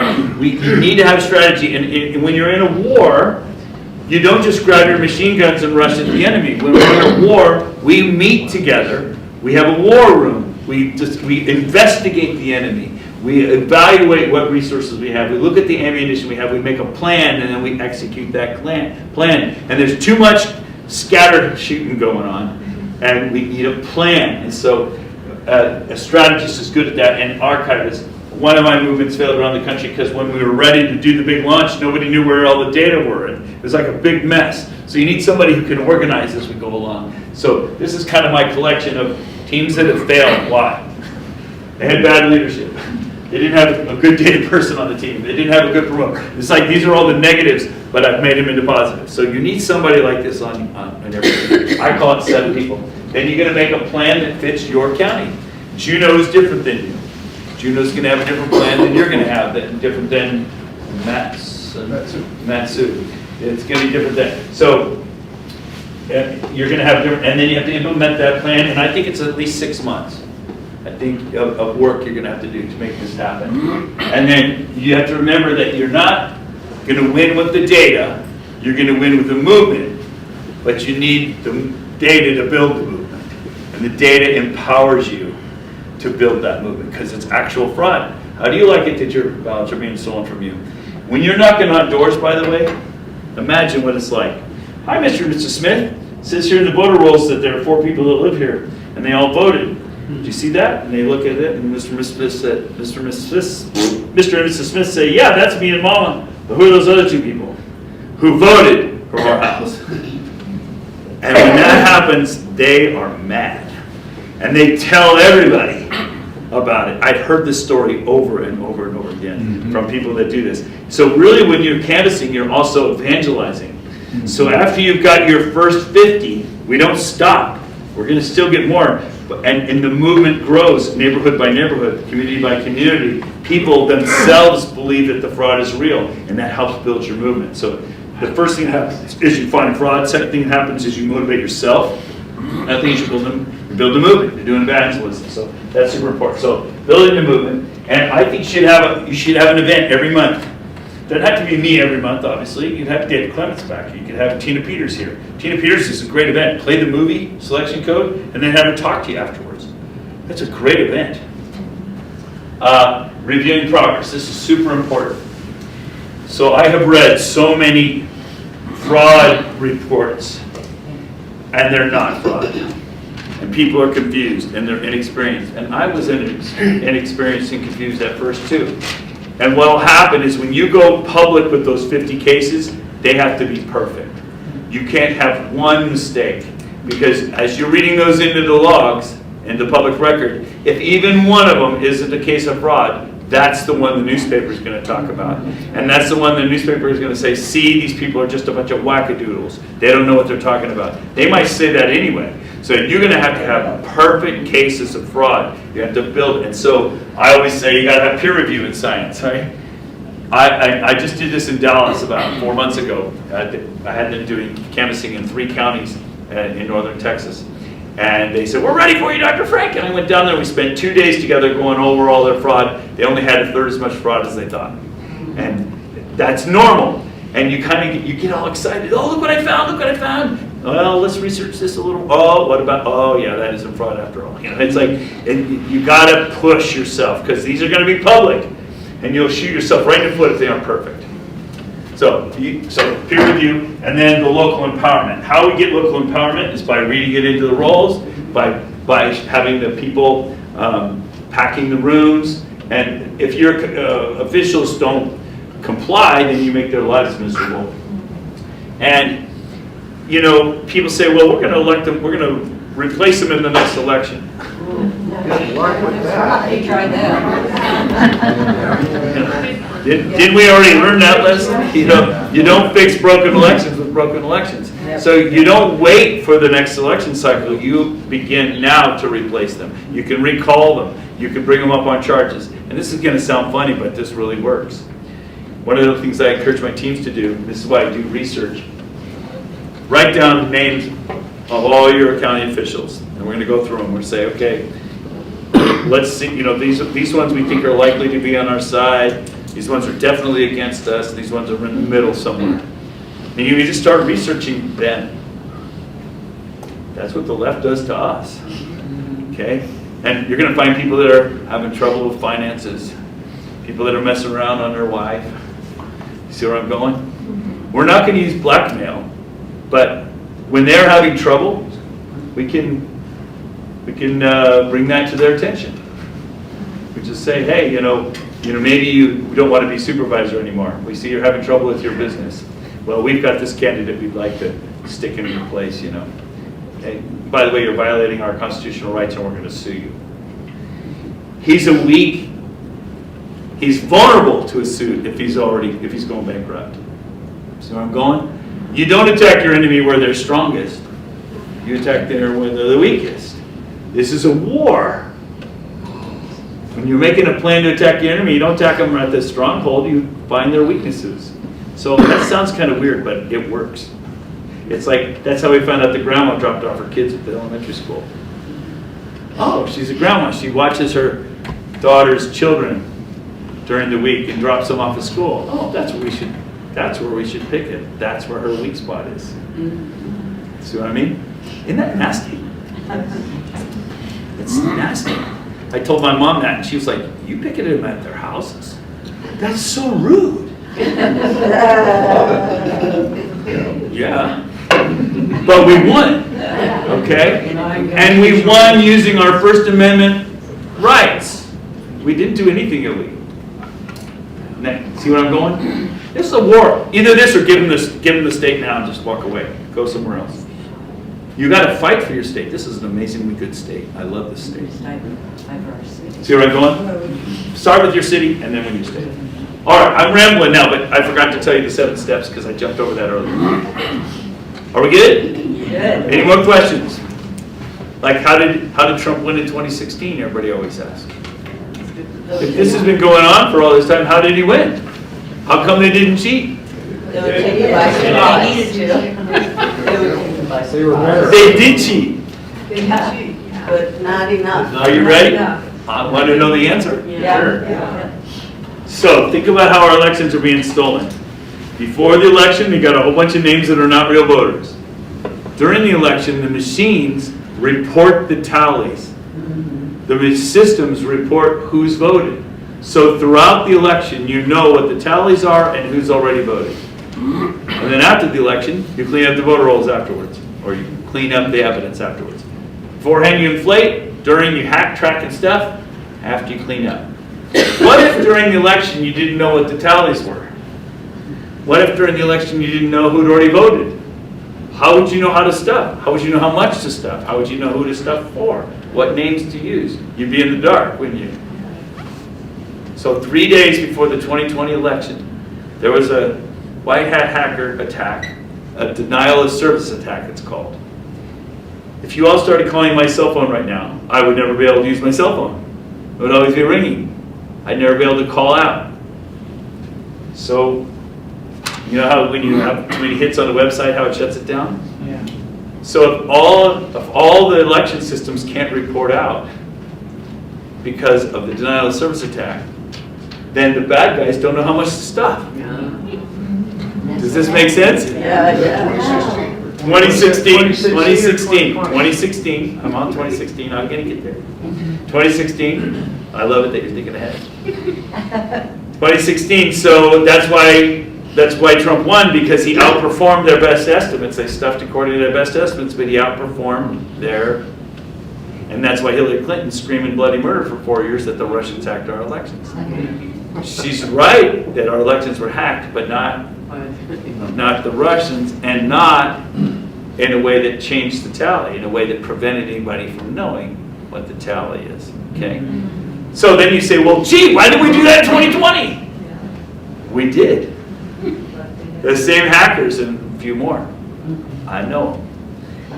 4 days before the election, they launched the denial of service attack. And so the bad guys were in the blind for 4 days. Why do you think all the states are trying to lengthen the time before the elections you can vote? So they can get all that advanced information, right? Okay, but anyway. So they did, for 4 days they didn't know where they stood. So, but they weren't going to make the same mistake this time. So about 11 o'clock Eastern Standard Time, how do you stop a denial of service attack on my phone? I turn it off. And then I turn it back on again and I get one call. So they turned off the election at 11 o'clock. That's why it suddenly stopped, remember? We never had an election like this. It suddenly stopped in 6 states. What's going on with this? So at 10:56 p.m., boom, the counting stopped. Why? Because they were resetting the machines and finding out where they were, because they weren't going to make the same mistake again. And when the election kicked back on, what had happened? Oh, gee, they had discovered we're behind in Michigan. We're behind in Wisconsin. We're behind in Georgia. We're behind in these critical places. So in Michigan, I was in this lawsuit, so I've seen these data up close and personal. In Michigan, at 10:57, 1 minute after they locked it down, 156,000 new voter IDs were added to the voter rolls in Michigan, who all voted. And 4 hours later, we have the videotape of the ballots, a pallet of ballots being delivered by a truck. We have the videotape of that. That's why a recount doesn't fix it, because the ballots are there to line up with the 156,000 new voters that were added to the rolls electronically who all voted at 10:57. That's why when you look at the election that night, it goes up and then shoots straight up, because that's 156,000 new voters. And you see the same thing in Wisconsin. So people come to me all the time, hackers come to me all the time. Hey, Dr. Frank, how about if I do this? How about I do this? None of that's going to work unless you have access to the machine. Because if they have ultimate access to the machine, they have ultimate access to the outcome. What did Stalin say? Doesn't matter who votes, it matters who counts the votes. If you don't have if you're not the one counting the votes, They can change it. You can do all the hacking in the world. One guy came to me and he said, "Hey, I can make Mickey Mouse win for governor. You want me to do that?" And I said, "No, please don't. I don't want you to go to prison because they won't think of it as funny. You know, the rest of us would love that." I could tell you some stories, but I'll go there because we have done some interesting things because we can. Okay, one. So Northern Ohio, there was a county there trying to get rid of their Dominion machines. And so they came to me and said, "Our officials are telling us if we can prove our machines are online, they'll get rid of the machines." I said, "Okay." So they were having their spring primary. And during their spring primary, we had somebody, I'm being careful what I say, we had somebody get in there and make screenshots of all the machines that were online at the time and copy stuff from the voting machines that were tallying in real time. We got all that. And we showed that to the officials in that county. And when Secretary of State LaRose of Ohio saw that, he launched a federal FBI investigation. And then a week later, the newspaper article says, we had a security breach during the election, but fortunately there was no fraud, no manipulation. We proved the machines were online during the election. And then the Secretary of State said to Lake County, "You have to keep those machines," and Lake County folded. We don't win with the evidence. We needed to have a whole movement. We needed to have the people in the county saying, "Come take them." That's what you need to have. It has to be us. It can't. The evidence isn't sufficient. I promise you. I have shown the evidence all over the place. It doesn't work. It needs to be the people. So we have to wake up and we have to be the people again. We have to be the government. It sounds really nasty, but it's the truth. It's a war. First Amendment war. So let's have it. That's the question everybody always asks. So I was ready with that answer, even though you didn't ask. Okay, go ahead. Just wondering what you think is going to happen in 2024. Her question is what I think is going to happen in 2024. So a lot of people say, "Well, gee, Dr. Frank, I love what's happening. The movement's growing around the country. It's exciting, but is it going to be enough for 2024?" And I always show this picture when people ask that question. See, I've heard all the questions. I already know what you're going to ask. So I always show this picture. This is a great one. There it is right here. Oh, yeah. This is us. This is election fraud. Okay. And David, when he was fighting Goliath, he didn't go to the battlefield to fight Goliath. He went there to give lunch to his brothers. But everybody told him to go back to the sheep. Yeah. But he stood and fought, and he said, "Today, God's going to deliver you into my hands." And I can just imagine, I always show this picture, when David's brothers saw David going up against Goliath, I'm sure they're thinking, this is going to be pretty short, right? Pretty short. But so I think if we were going to be able to fix our elections before next year, I think it would be a miracle. I don't think we can do it by our own effort. But, God didn't ask David to win. God asked David to stand and fight. And so we need to stand and fight, and the battle is God's. And we know we're on the right side because they want to kill our babies, and they want to castrate our children, and they want to take away our elections. So we know we're on the right side, right? We want to take over. So, and we know we're on God's side. So it is a spiritual battle, and we need to have it. So what I'm learning is around the country, all this stuff is bubbling up everywhere. 3 weeks ago, I was sitting across Mr. Eastman's going like this, across the table from the AG of Nebraska. And he was sitting there with a pad and a pen, and he said, "All right, Dr. Frank, I'm ready. What do you want me to prosecute?" How did that happen? Because 2 years ago, we started grassroots movement all over the state, and the counties have done the work, and it's bubbling up to the legislature. And they've done the precinct strategy, it's called as well, where they've taken over the Republican Party. And so it's like an awakening of the public, and that's empowered the public. Now the legislature has to step up. I'm not going to hold out and say, "Oh yeah, they're going to solve everything in Nebraska now." I'm just saying there are good signs that the movement is working. Okay, so that's one thing. Now I'm going to tell you what I really think is going to happen. I think what's really going to happen is, you notice they just did a lawsuit against Trump in Georgia, right? And when that happened, I heard all the conservative community across the country going, woohoo, woohoo, now we get to have discovery. We're going to get to be able to prove that there's all this fraud in our elections. Remember that? How many times are you going to fall for these things? We're so duped, right? We're so conditioned. We just fall for this stuff. Why would they bring this up in this year? Why didn't they do it 3 years ago? Because they want to discredit our elections in 2024. You understand what I'm saying? Why would they want to discredit our elections in 2024? To discourage people from voting, and also because, so Trump's 75th executive order, that's 75 or so, he signed an executive order that says if he can prove foreign interference in our elections, he can nullify the election. 75th executive order. And then like 83, 84, somewhere in there, he signed another executive order that established an election integrity commission advisory to the president. And the vice president was put in charge of that, Pence. Who, by the way, that's another story. He dissolved that committee after 6 months. So Pence was a traitor from the beginning. But anyway, think about that. That's a get out of jail free card.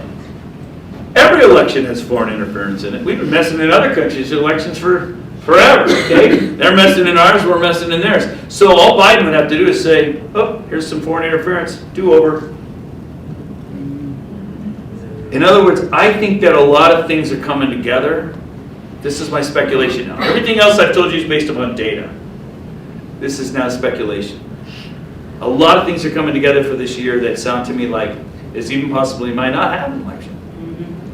It's even possibly won't, because you'd have an excuse. You could say, wow, look how bad our elections are. Look how the fraud that's in them. Oh, gee, our systems are vulnerable. You recall Hillary Clinton for 4 years had federal testimony being an expert showing that we could hack into our elections if they were not secure. So now all that just trot all that back out again to say, see, this is a bipartisan issue. The Hillary Clinton, the left says that our elections are no good. The right says our elections are no good. Why would we hold an election, right? See where I'm going? It's like federal control over our elections. Ding, ding, ding, ding, ding. That's where I think this is going. Wow. That's where I think this is going. And notice what happened during COVID. During COVID, they said, it's an emergency. Yeah. And because it's an emergency, we're going to take away your constitutional rights. Yeah. That's exactly backwards. And an emergency is when you need your constitutional rights. I love the supermoms of my state. I just have to tell you this. So when our governor said you can't meet in groups more than 10, they set up a dance ball in the Capitol. 600 people showed up. I was there with my daughter. We danced the night away. We played spin the bottle. We invited the governor to join us. Yeah, he said you had to wear masks. You couldn't be in groups of more than 10. Are you kidding? We took pictures all over social media of us dancing and kissing. Okay? It was like a super spreader party. I mean, it was in your face, Governor. Okay? And if you don't use your rights, you're going to lose them. So you need to use your rights. It's like if they say we're going to come take your guns, you say come and take them. Okay? All right? Or the other thing was that they were saying, oh, the stores that are required, if they're going to be open, they have to use masks. So we had teams of supermoms, like 40 of them. They'd like go to Kmart. They'd all go in, they'd take their masks off, and they'd shop for hours. Go ahead, kick us out. The kids are at school, they're just going to go window shopping, in the store, right? And they would pick a different store every day. In your face. You're not taking away our constitutional rights, right? We have to be more like that. Yeah. We have to be like David. We have to have stones.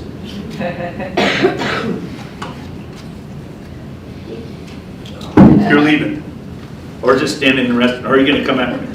Oh, I'm just trying to. Okay. I'm not coming after you. I'm on your side, man. Yeah. I recall during the 2020 election, there was some reference to some business in Germany having to do with some computer thing. Yeah, I know about that. Yeah. Was there anything to that? So like all good lies, there's a lot of truth to it. Is there anything pertinent to our discussion today? Yeah. So how do you know what happens in an election?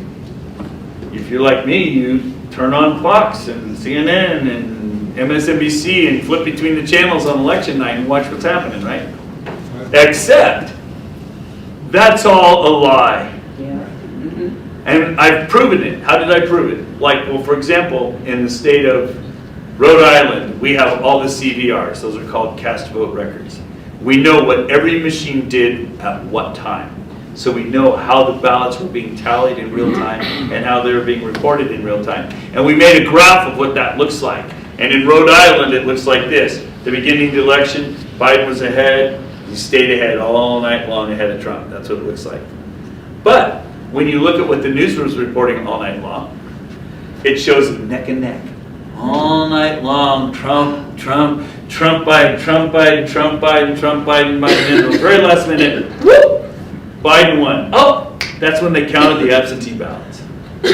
No, that is not what was happening. We know what was happening. We have the recordings of the data of what was happening in real time. In other words, they kept you on your toes all night long and sold you advertising. And then at the last minute, they gave you an explanation why you lost. And you believed it. No, we didn't. You didn't, well, I didn't believe it either. But the public falls for that stuff. So that's the Germany thing, really. Because what happens, it's called the Edison series. And what happens is everybody's lazy. How do you collect the data across your state and report it? Does the Secretary of State, does the Lieutenant Governor do that? No. They pay for a service. They pay the New York Times. The New York Times has it's called the Edison. I don't remember the Edison Foundation, something like that. They go around and they make contracts with all the precincts around the country, and they collect the data. And all those data are gathered together over in Germany, and combined, mixed, and then put out on the AP for all the news agencies to report. So those are not official counts. That's the reporting to the public. You see what I'm saying? And so that's how they control the narrative. That's how they control what you think and how you think the election went. But none of that's real. You remember Sidney Powell? When she had her Kraken? Yeah. That's what she has. She has, and I have them on my computer. I have for every precinct in America, the CVR, the Edison series for every precinct in America that was participating in that. That was her Kraken. She says, I can prove that what was being reported doesn't match what was actually happening. The whole thing is a lie. So when I first started working with Mike Lindell, and she was struggling. By the way, people don't know, but she was sick. She was in the hospital for 4 months, right? Which is why she dropped off out of the media for a while there, and nobody knew what happened to her. He was helping her out, and he hired her son, Wilson. And the first job Mike Lindell gave me, he says, would you please teach her son how to do some of the math you're doing, and would you work with him and help him develop help him develop the Edison series stuff? And so I worked with them for about 6 months. 6 weeks. And then I called Mike and I said, please, Mike, I just can't stand to work in these Edison data anymore. He's like, why? And he said, because there's no chain of custody. There are all these inconsistencies. Every time I think I figured out, aha, I got him here now. Oh, no, there's a loose end here. It's like, it's garbage in, garbage out. And I'm a scientist. I want to have controls going in. I want to be able to measure everything, and I want to be able to prove everything at the end. And so after 6 weeks, I just felt like I wasted 6 weeks of my life chasing down rabbit holes and never getting anywhere, never having anything I could say, see, here it is. And so I quit doing that. And even though Mike asked everybody to gather up the CVRs, and that's valuable, I don't like them because they don't really give you what you need. You need fraud. You need to prove that there was fraud. You need to prove the harm. You need to prove the harm, and that's where I'm coming from. So I've evolved to that, if that makes sense. Yeah, dear. By By the way, nice to see you guys. Thank you. Yeah. I remember hearing on the news, I think it was just maybe 3 or 4 weeks ago, that Sidney Powell had come out and said that she realized that there wasn't election fraud. Can you speak to that at all? Sure. Was she threatened or something? So that's not exactly what she said, but it's sort of mealy-mouthed, legalized words. So what happened is she came out really strong at the beginning, remember? And what do? You'll have a limited amount of time to challenge the election. So a whole bunch of people zoom in, give her evidence and data. She sorts through it. She makes it into the best case she can make, and she presents that case. That's what an attorney does. She doesn't have to prove or disprove every piece of evidence. That's what the court case is for, right? But she's not supposed to present any evidence that she knows is false. So she's going to have done some pre-screening, and she's going to pick what to her are the most credible pieces of evidence to do. That's what attorneys do. Well, I'm just going to say this: I've analyzed about half of what she had, and it's not good evidence. Okay, and that would have been proven in court, and that's fine. But about half of it is great evidence. Okay, but that's not her fault. That's what you do in a short amount of time. You put together the best evidence you got, and then you put it into court and you evaluate and filter. But then she got sick. At the end of December, she was sick, and she was in the hospital for like 4 months. So then she came out of that, and she was being hammered by lawfare. Yeah. Tons of lawsuits. And so what does an attorney do when they're being sued? Well, you have to engage all these lawsuits, and it costs you money, and you can't do your normal cases, and blah, blah, blah. And so she was being disbarred in 5 states. And I was asked to work on her case with her, and I did, so I'm familiar. And I'm a witness on her cases. And we put together an evidence package. She was about to have her trial about 4 months ago in Texas, and that case was dismissed. So she was down to 4 cases. And so, but it's just wearing her out, and she's spending money. So she looked for a compromise where she could get out of those lawsuits. As she's out of resources. She's out of time and resources. So she's not like a trader. She's just like, okay, can I cop to a lower plea? That's what lawyers do. And I wouldn't call it disloyal. I would call it practical. She's got to move on. She can't be stuck. You know, like Mike Lindell's got like 11 lawsuits against him. I know I'm in a bunch of them. And it's a lot of work. It's so tedious. Sometimes I have to stop my work and I have to take a whole day giving depositions to somebody. And then all that videotape, and I have to read a 300-page transcript and say, yeah, this is a fair representation. I mean, it's like tedious. And I don't get paid for any of that. No. All of that work. And so all this lawfare is happening. And I don't fault her a bit. She's a sweetheart. She's really quirky. She's like 6'2", tall woman. She's kind of a strange. But she's a brainiac. She's fun. So did I sort of answer? Yeah. I kind of figured there was something because we're outgunned in that number because they control all that. Oh yeah, and they have billions of dollars to throw at us, and we don't have that. Yeah. Let's do the ladies first. Just a comment with that lawfare. That's what happened to Ted Stevens. The DNC sued him, and he had to be in Washington D.C. during the election. And so he couldn't campaign because he has to be in court. Right, and so that's when Mark Begich became the senator. And I think that they were using that as kind of a pilot. He also had the FBI. Yeah, right. Well, the indictment, they indicted him. It was in Don't forget about the trustworthy FBI. The judge should have dismissed the case. But he didn't, and it pulled him off. Lawfare works. Yeah, brother.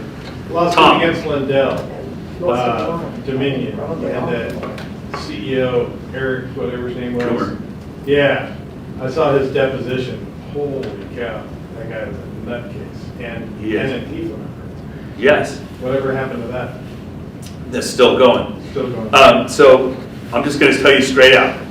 So Mike's super generous, and Mike, when I first met him in March of 2021, he told me he had $40 million in the bank and he was going to spend it all on election reform. But at the time, he thought he was going to have Trump back in office in 6 months. Remember, he was saying, as soon as we show this evidence to the Supreme Court, it's going to be absolutely 9-0, you know, and he even made a movie called Absolutely 9-0. He was naive too, right? Because he was assuming the evidence would be sufficient. So he's spending money out the wazoo because he thinks it's going to be over soon. Well, here we are 3 years later. He's broke. He spent all of his own money. Okay. So if you noticed a couple months ago, his attorneys appealed to the court to be relieved as his attorneys because he can't pay him anymore. Funny thing. I think that's a smart legal strategy. I think Mike just put a wrench in their wheels. Because now he has to get new attorneys, and the court granted, so these attorneys can't be paid anymore, right? So Mike didn't have any money to pay his attorneys anymore. I loved his rebuttal to the deposition, those went viral. Yeah. Yeah, and Mike's fun. He's a fun guy. He's more colorful and smart than he is technical. And that's frustrating to me sometimes. I wish he would ask me technical questions a little more often. But I love the guy, and I've slept at his house. What's that? He's the promoter. Yeah, he's a promoter. He's a marketer. Yeah. Well said, yes, sir. Yeah, so I was thinking about our equitable portion of let's say a budget as a voter. Say in a municipal election, your constitutional right was disenfranchised. Yes. So you have a measurable I see you guys. request for relief. And you're speaking about lawfare, but honestly, the way I see it, the $402 that you file in the federal court when your constitutional rights are violated is some of the best money you can ever spend. Because as a pro se litigant representing yourself, that's no one's holding you back. Right. So my strategy, and I was inspired by Mike Lindell, I showed you that little affidavit. Yeah, I said to him, what if he replies? And the thing is that knowing that machine, you're talking about, come and take it, this kind of stance. I cannot. He loved it. Yeah, I can't sit there and take that ballot and stick it into a machine and tell them, and after you put it in that machine, I want you to put it into warp speed, stick it into another machine, and then regurgitate it through some other network at midnight, shut the system down, have the ninjas come in, stuff the physical evidence, bury the digital. I want a paper trail. Right. That can be. You're entitled to that. That can be tracked. Yes. It's like a tracker ballot. So my strategy is, you go to vote in person in your wagon with your horse, with the bucket underneath it, and then you take the affidavit, you serve it to the poll person, they get their manager, and then you got a ballot that's on the books. See, right now I record it, and you record the whole thing, so you got evidence of the whole transaction. I'm gonna take them, hold them accountable for not doing it in the municipal election and the state election, and since it's fraud, since you got it right in. No, that's not fraud. You That's said there's no illegal. statute of limitation. That's not fraud, that's illegal. That's not fraud, that's Now- illegal, that's different. But if they take, what I'm saying is that when you take the criminal element with the civil element, and you take these two and you crash them against each other, Yeah. you take your criminal evidence to the FBI, at the same time you file a civil lawsuit, you got somebody you can subpoena and put them on the bench, Okay. a special agent. Okay, I don't disagree, and that can be part of your team. That can be part of your strategy. Make that, as a team, you have to decide which chess moves you're going to make. That could be one of your moves. I want to come back to your question. What's going to happen in 2024? And I want to make a kind of a strong statement.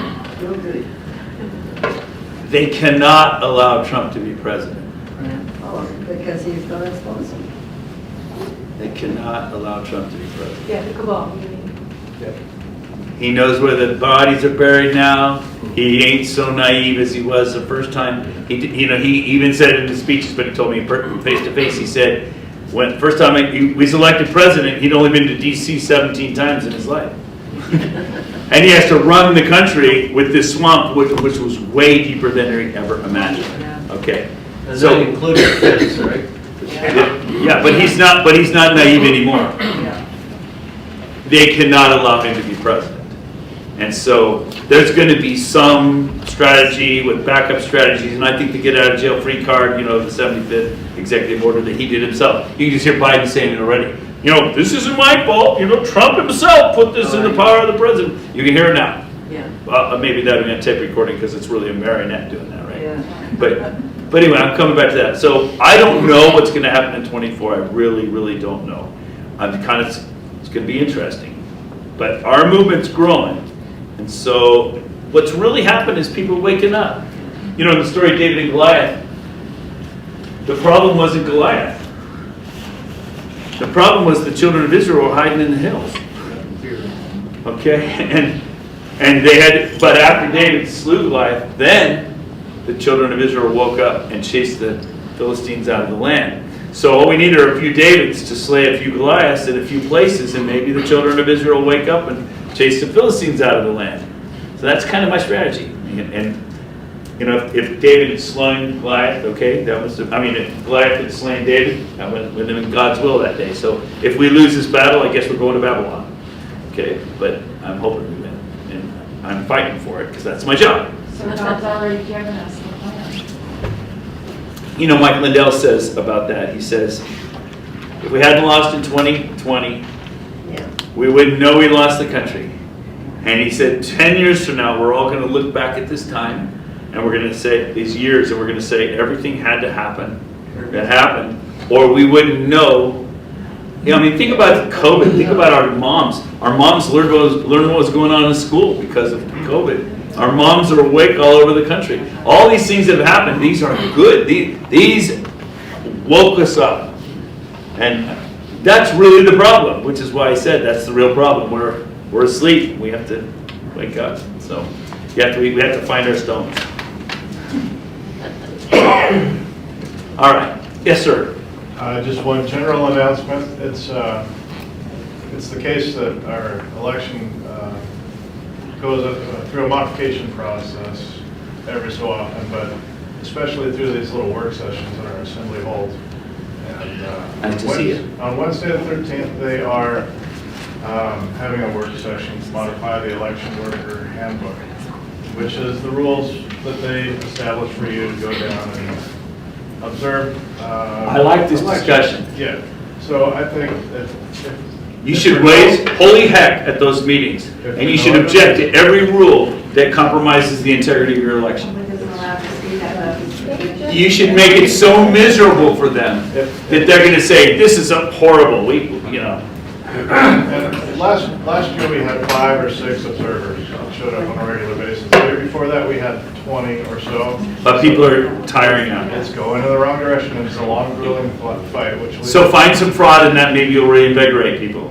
Speaking of long, grueling races, we've got this for you. This is a long, grueling race. The last Iditarod race, you probably heard of it. Oh, yeah, it's with the dog races, right? Yeah, so is this a present? That's a present for you. Oh, thank you very much. You can put it on your bedstand and read it at your leisure. Oh, read it in the plane. There you go. I told you I could go for hours. And I told you once, and I like what you said, it blows your mind. Once you realize what's happening, it changes everything. And it's like your whole mindset's different. You can see why this goes for a while. I can't do that in an hour. I've tried. Best I've done is about an hour and a half. And that's boom, boom, boom, boom, boom, boom, boom, and I leave out tons of stuff. That's pretty short. Yeah. It's just too much to cover. It's the whole country. It's your state. It's all centrally controlled. You have to go back. Where do we get the slides and the data? Oh, I put all of your data on Rumble Chat. Everything with Alaska. I posted just the other day. And did you see it? Yes. And the new graph I made for you this morning, I'll post it probably on one of my social media. I won't make a whole new video. What I do is I play them like 3 seconds apiece, and they're in high resolution. So you can like pause on your computer and do it, and you can have high resolution of every one of those graphs, as good as on my computer. And I'll post a nice high resolution picture of your county that I did for you this morning. And as I do more stuff this week, I'll just keep posting it, and you'll have more. I haven't done the statewide reconciliation yet. I might not bother because I think John may have already done it, and so I might just look his data up. Why is the reconciliation important? Because like when we did the reconciliation in Pennsylvania, we showed that there were more ballots than voters, and I think you mentioned something like that. And so, but remember, we don't win with the evidence; we win with the movement. So. The simpler things are better. I find the simpler evidence. Yeah. And numbers at that meeting. Thank you. Will help. Oh yeah. If they just know that we're looking at them. Wednesday, 1 o'clock. That's this week. That's this week. It's at the 13th at City Hall, downstairs, room 155. And they're going to go over the rules for the election or the procedures. The rules for For observers. They always like to impose a few new restrictions, a little more bureaucracy as far as what it takes to become an observer. But if you do want to become an observer, this would be a good one to go to. Okay, you should all be observers, but what's the most important thing to observe? The changes you're trying to make. A lot. The back door in the middle of the night. The back door in the middle of the night, which is really the ballots that are coming in by mail or the drop boxes. And how do you observe that? Camp out. That's what we've done. And the ballots, you gave up signature verification, I understand. No, we didn't give up, the judiciary decided. Well, that's my point, yeah, yes. So it's like you can't even watch the signature verification anymore and say, well, I disagree with that, I challenge that. We have signature verification for the municipal election. And that's where bodies are important because there's. That's where bodies are important. There's 4 stations or 6 stations that you can sit at and you can double check each and every signature as they compare it to the one that's on the state database.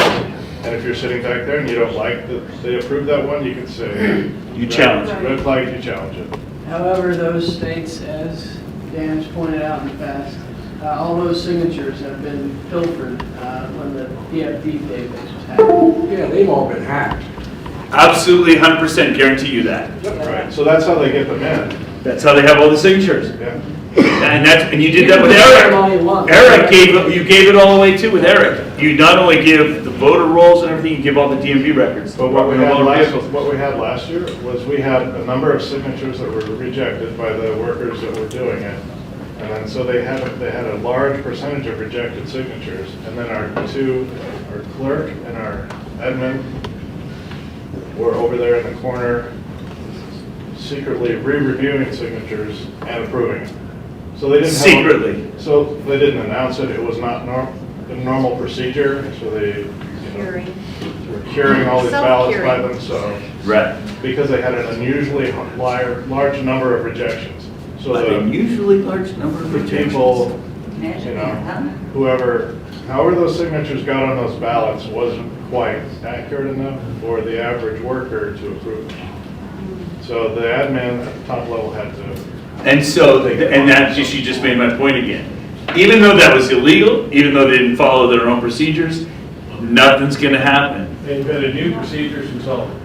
Yeah, and you need to prove that some of those ballots that they counted were actually fraudulent ballots. And we do that by, there's no way to do that digitally. You got to go knock on the doors, you got to get the in-person interviews, you got to find the dead. Here's a really simple thing, I see your hand, John.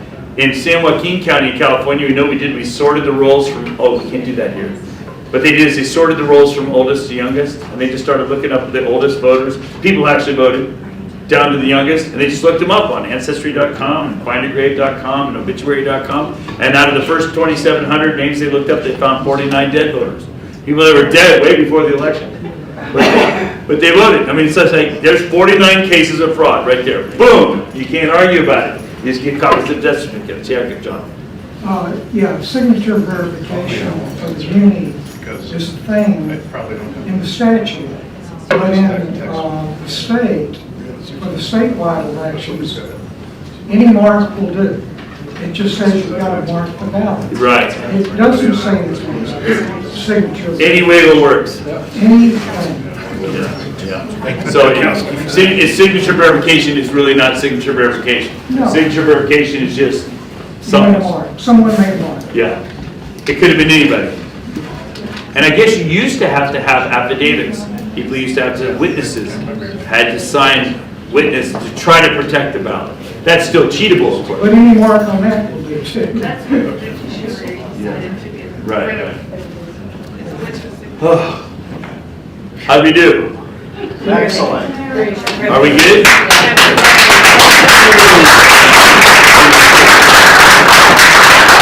I'm looking forward to coming back third week in March, and by then we should have a good team going, I hope. You know, we need one in every county, or borough. Our election will be hot and heavy at that point. Yeah. Oh, the election's hot and heavy in March? Well, they moved it in April to reduce voter turnout, which is a really crappy time for us to come out and vote. So it's election season then. So let's plan, if I'm coming back then, can we plan a big event for me then? And you guys can promote it to everybody, and let's have some fraud by then. Let's make some public noise and make sure we have press. All right, thank you guys, my fellow Alaskans, for being here tonight and paying attention and participating in this event. Tonight we got to hear from Dr. Douglas Frank on election integrity and all the different ways our elections are being run throughout our states, throughout the United States and Alaska. Take a moment to like and share, and if you're not subscribed to us yet, please subscribe to us. You can find this video on Twitter, YouTube, Facebook, and you can also find it on Rumble and our website at Politadick.com. As long as we are live, take a moment to go to our website and please click that support button. All donations go right back into expanding what we're doing. We have 2 more events for Dr. Douglas Frank that we will be live streaming here this week, and tomorrow night we'll be at the Alaska School of Government. I'm not too sure what the subject is over there tomorrow night, but that'll be another live stream that'll be coming up. And then Tuesday will be Dr. Douglas Frank once again, and then we'll have another one on Wednesday at the Big Lake Family Restaurant. Tuesday night is going to be at the School of Government, which is in Palmer there, and a long day today. Take a minute again, like, share this video, click that button, subscribe. I'd like to give a big shout out to one of our main sponsors that has contributed to what we do, and that is Tracy's Treasures, and they are located in Wasilla, Alaska. Tracy's Treasures, you can see one of their big donations up there on the very top of the screen. It is the Alaska flag. You will see that in upcoming live streams when we are in our studio. And thank you, Tracy Treasures, for your donation. It is greatly appreciated. And you guys all have yourself a great day. Thank you all for being here today. Don't forget, like and share this video. We will see you tomorrow night. Thanks for asking.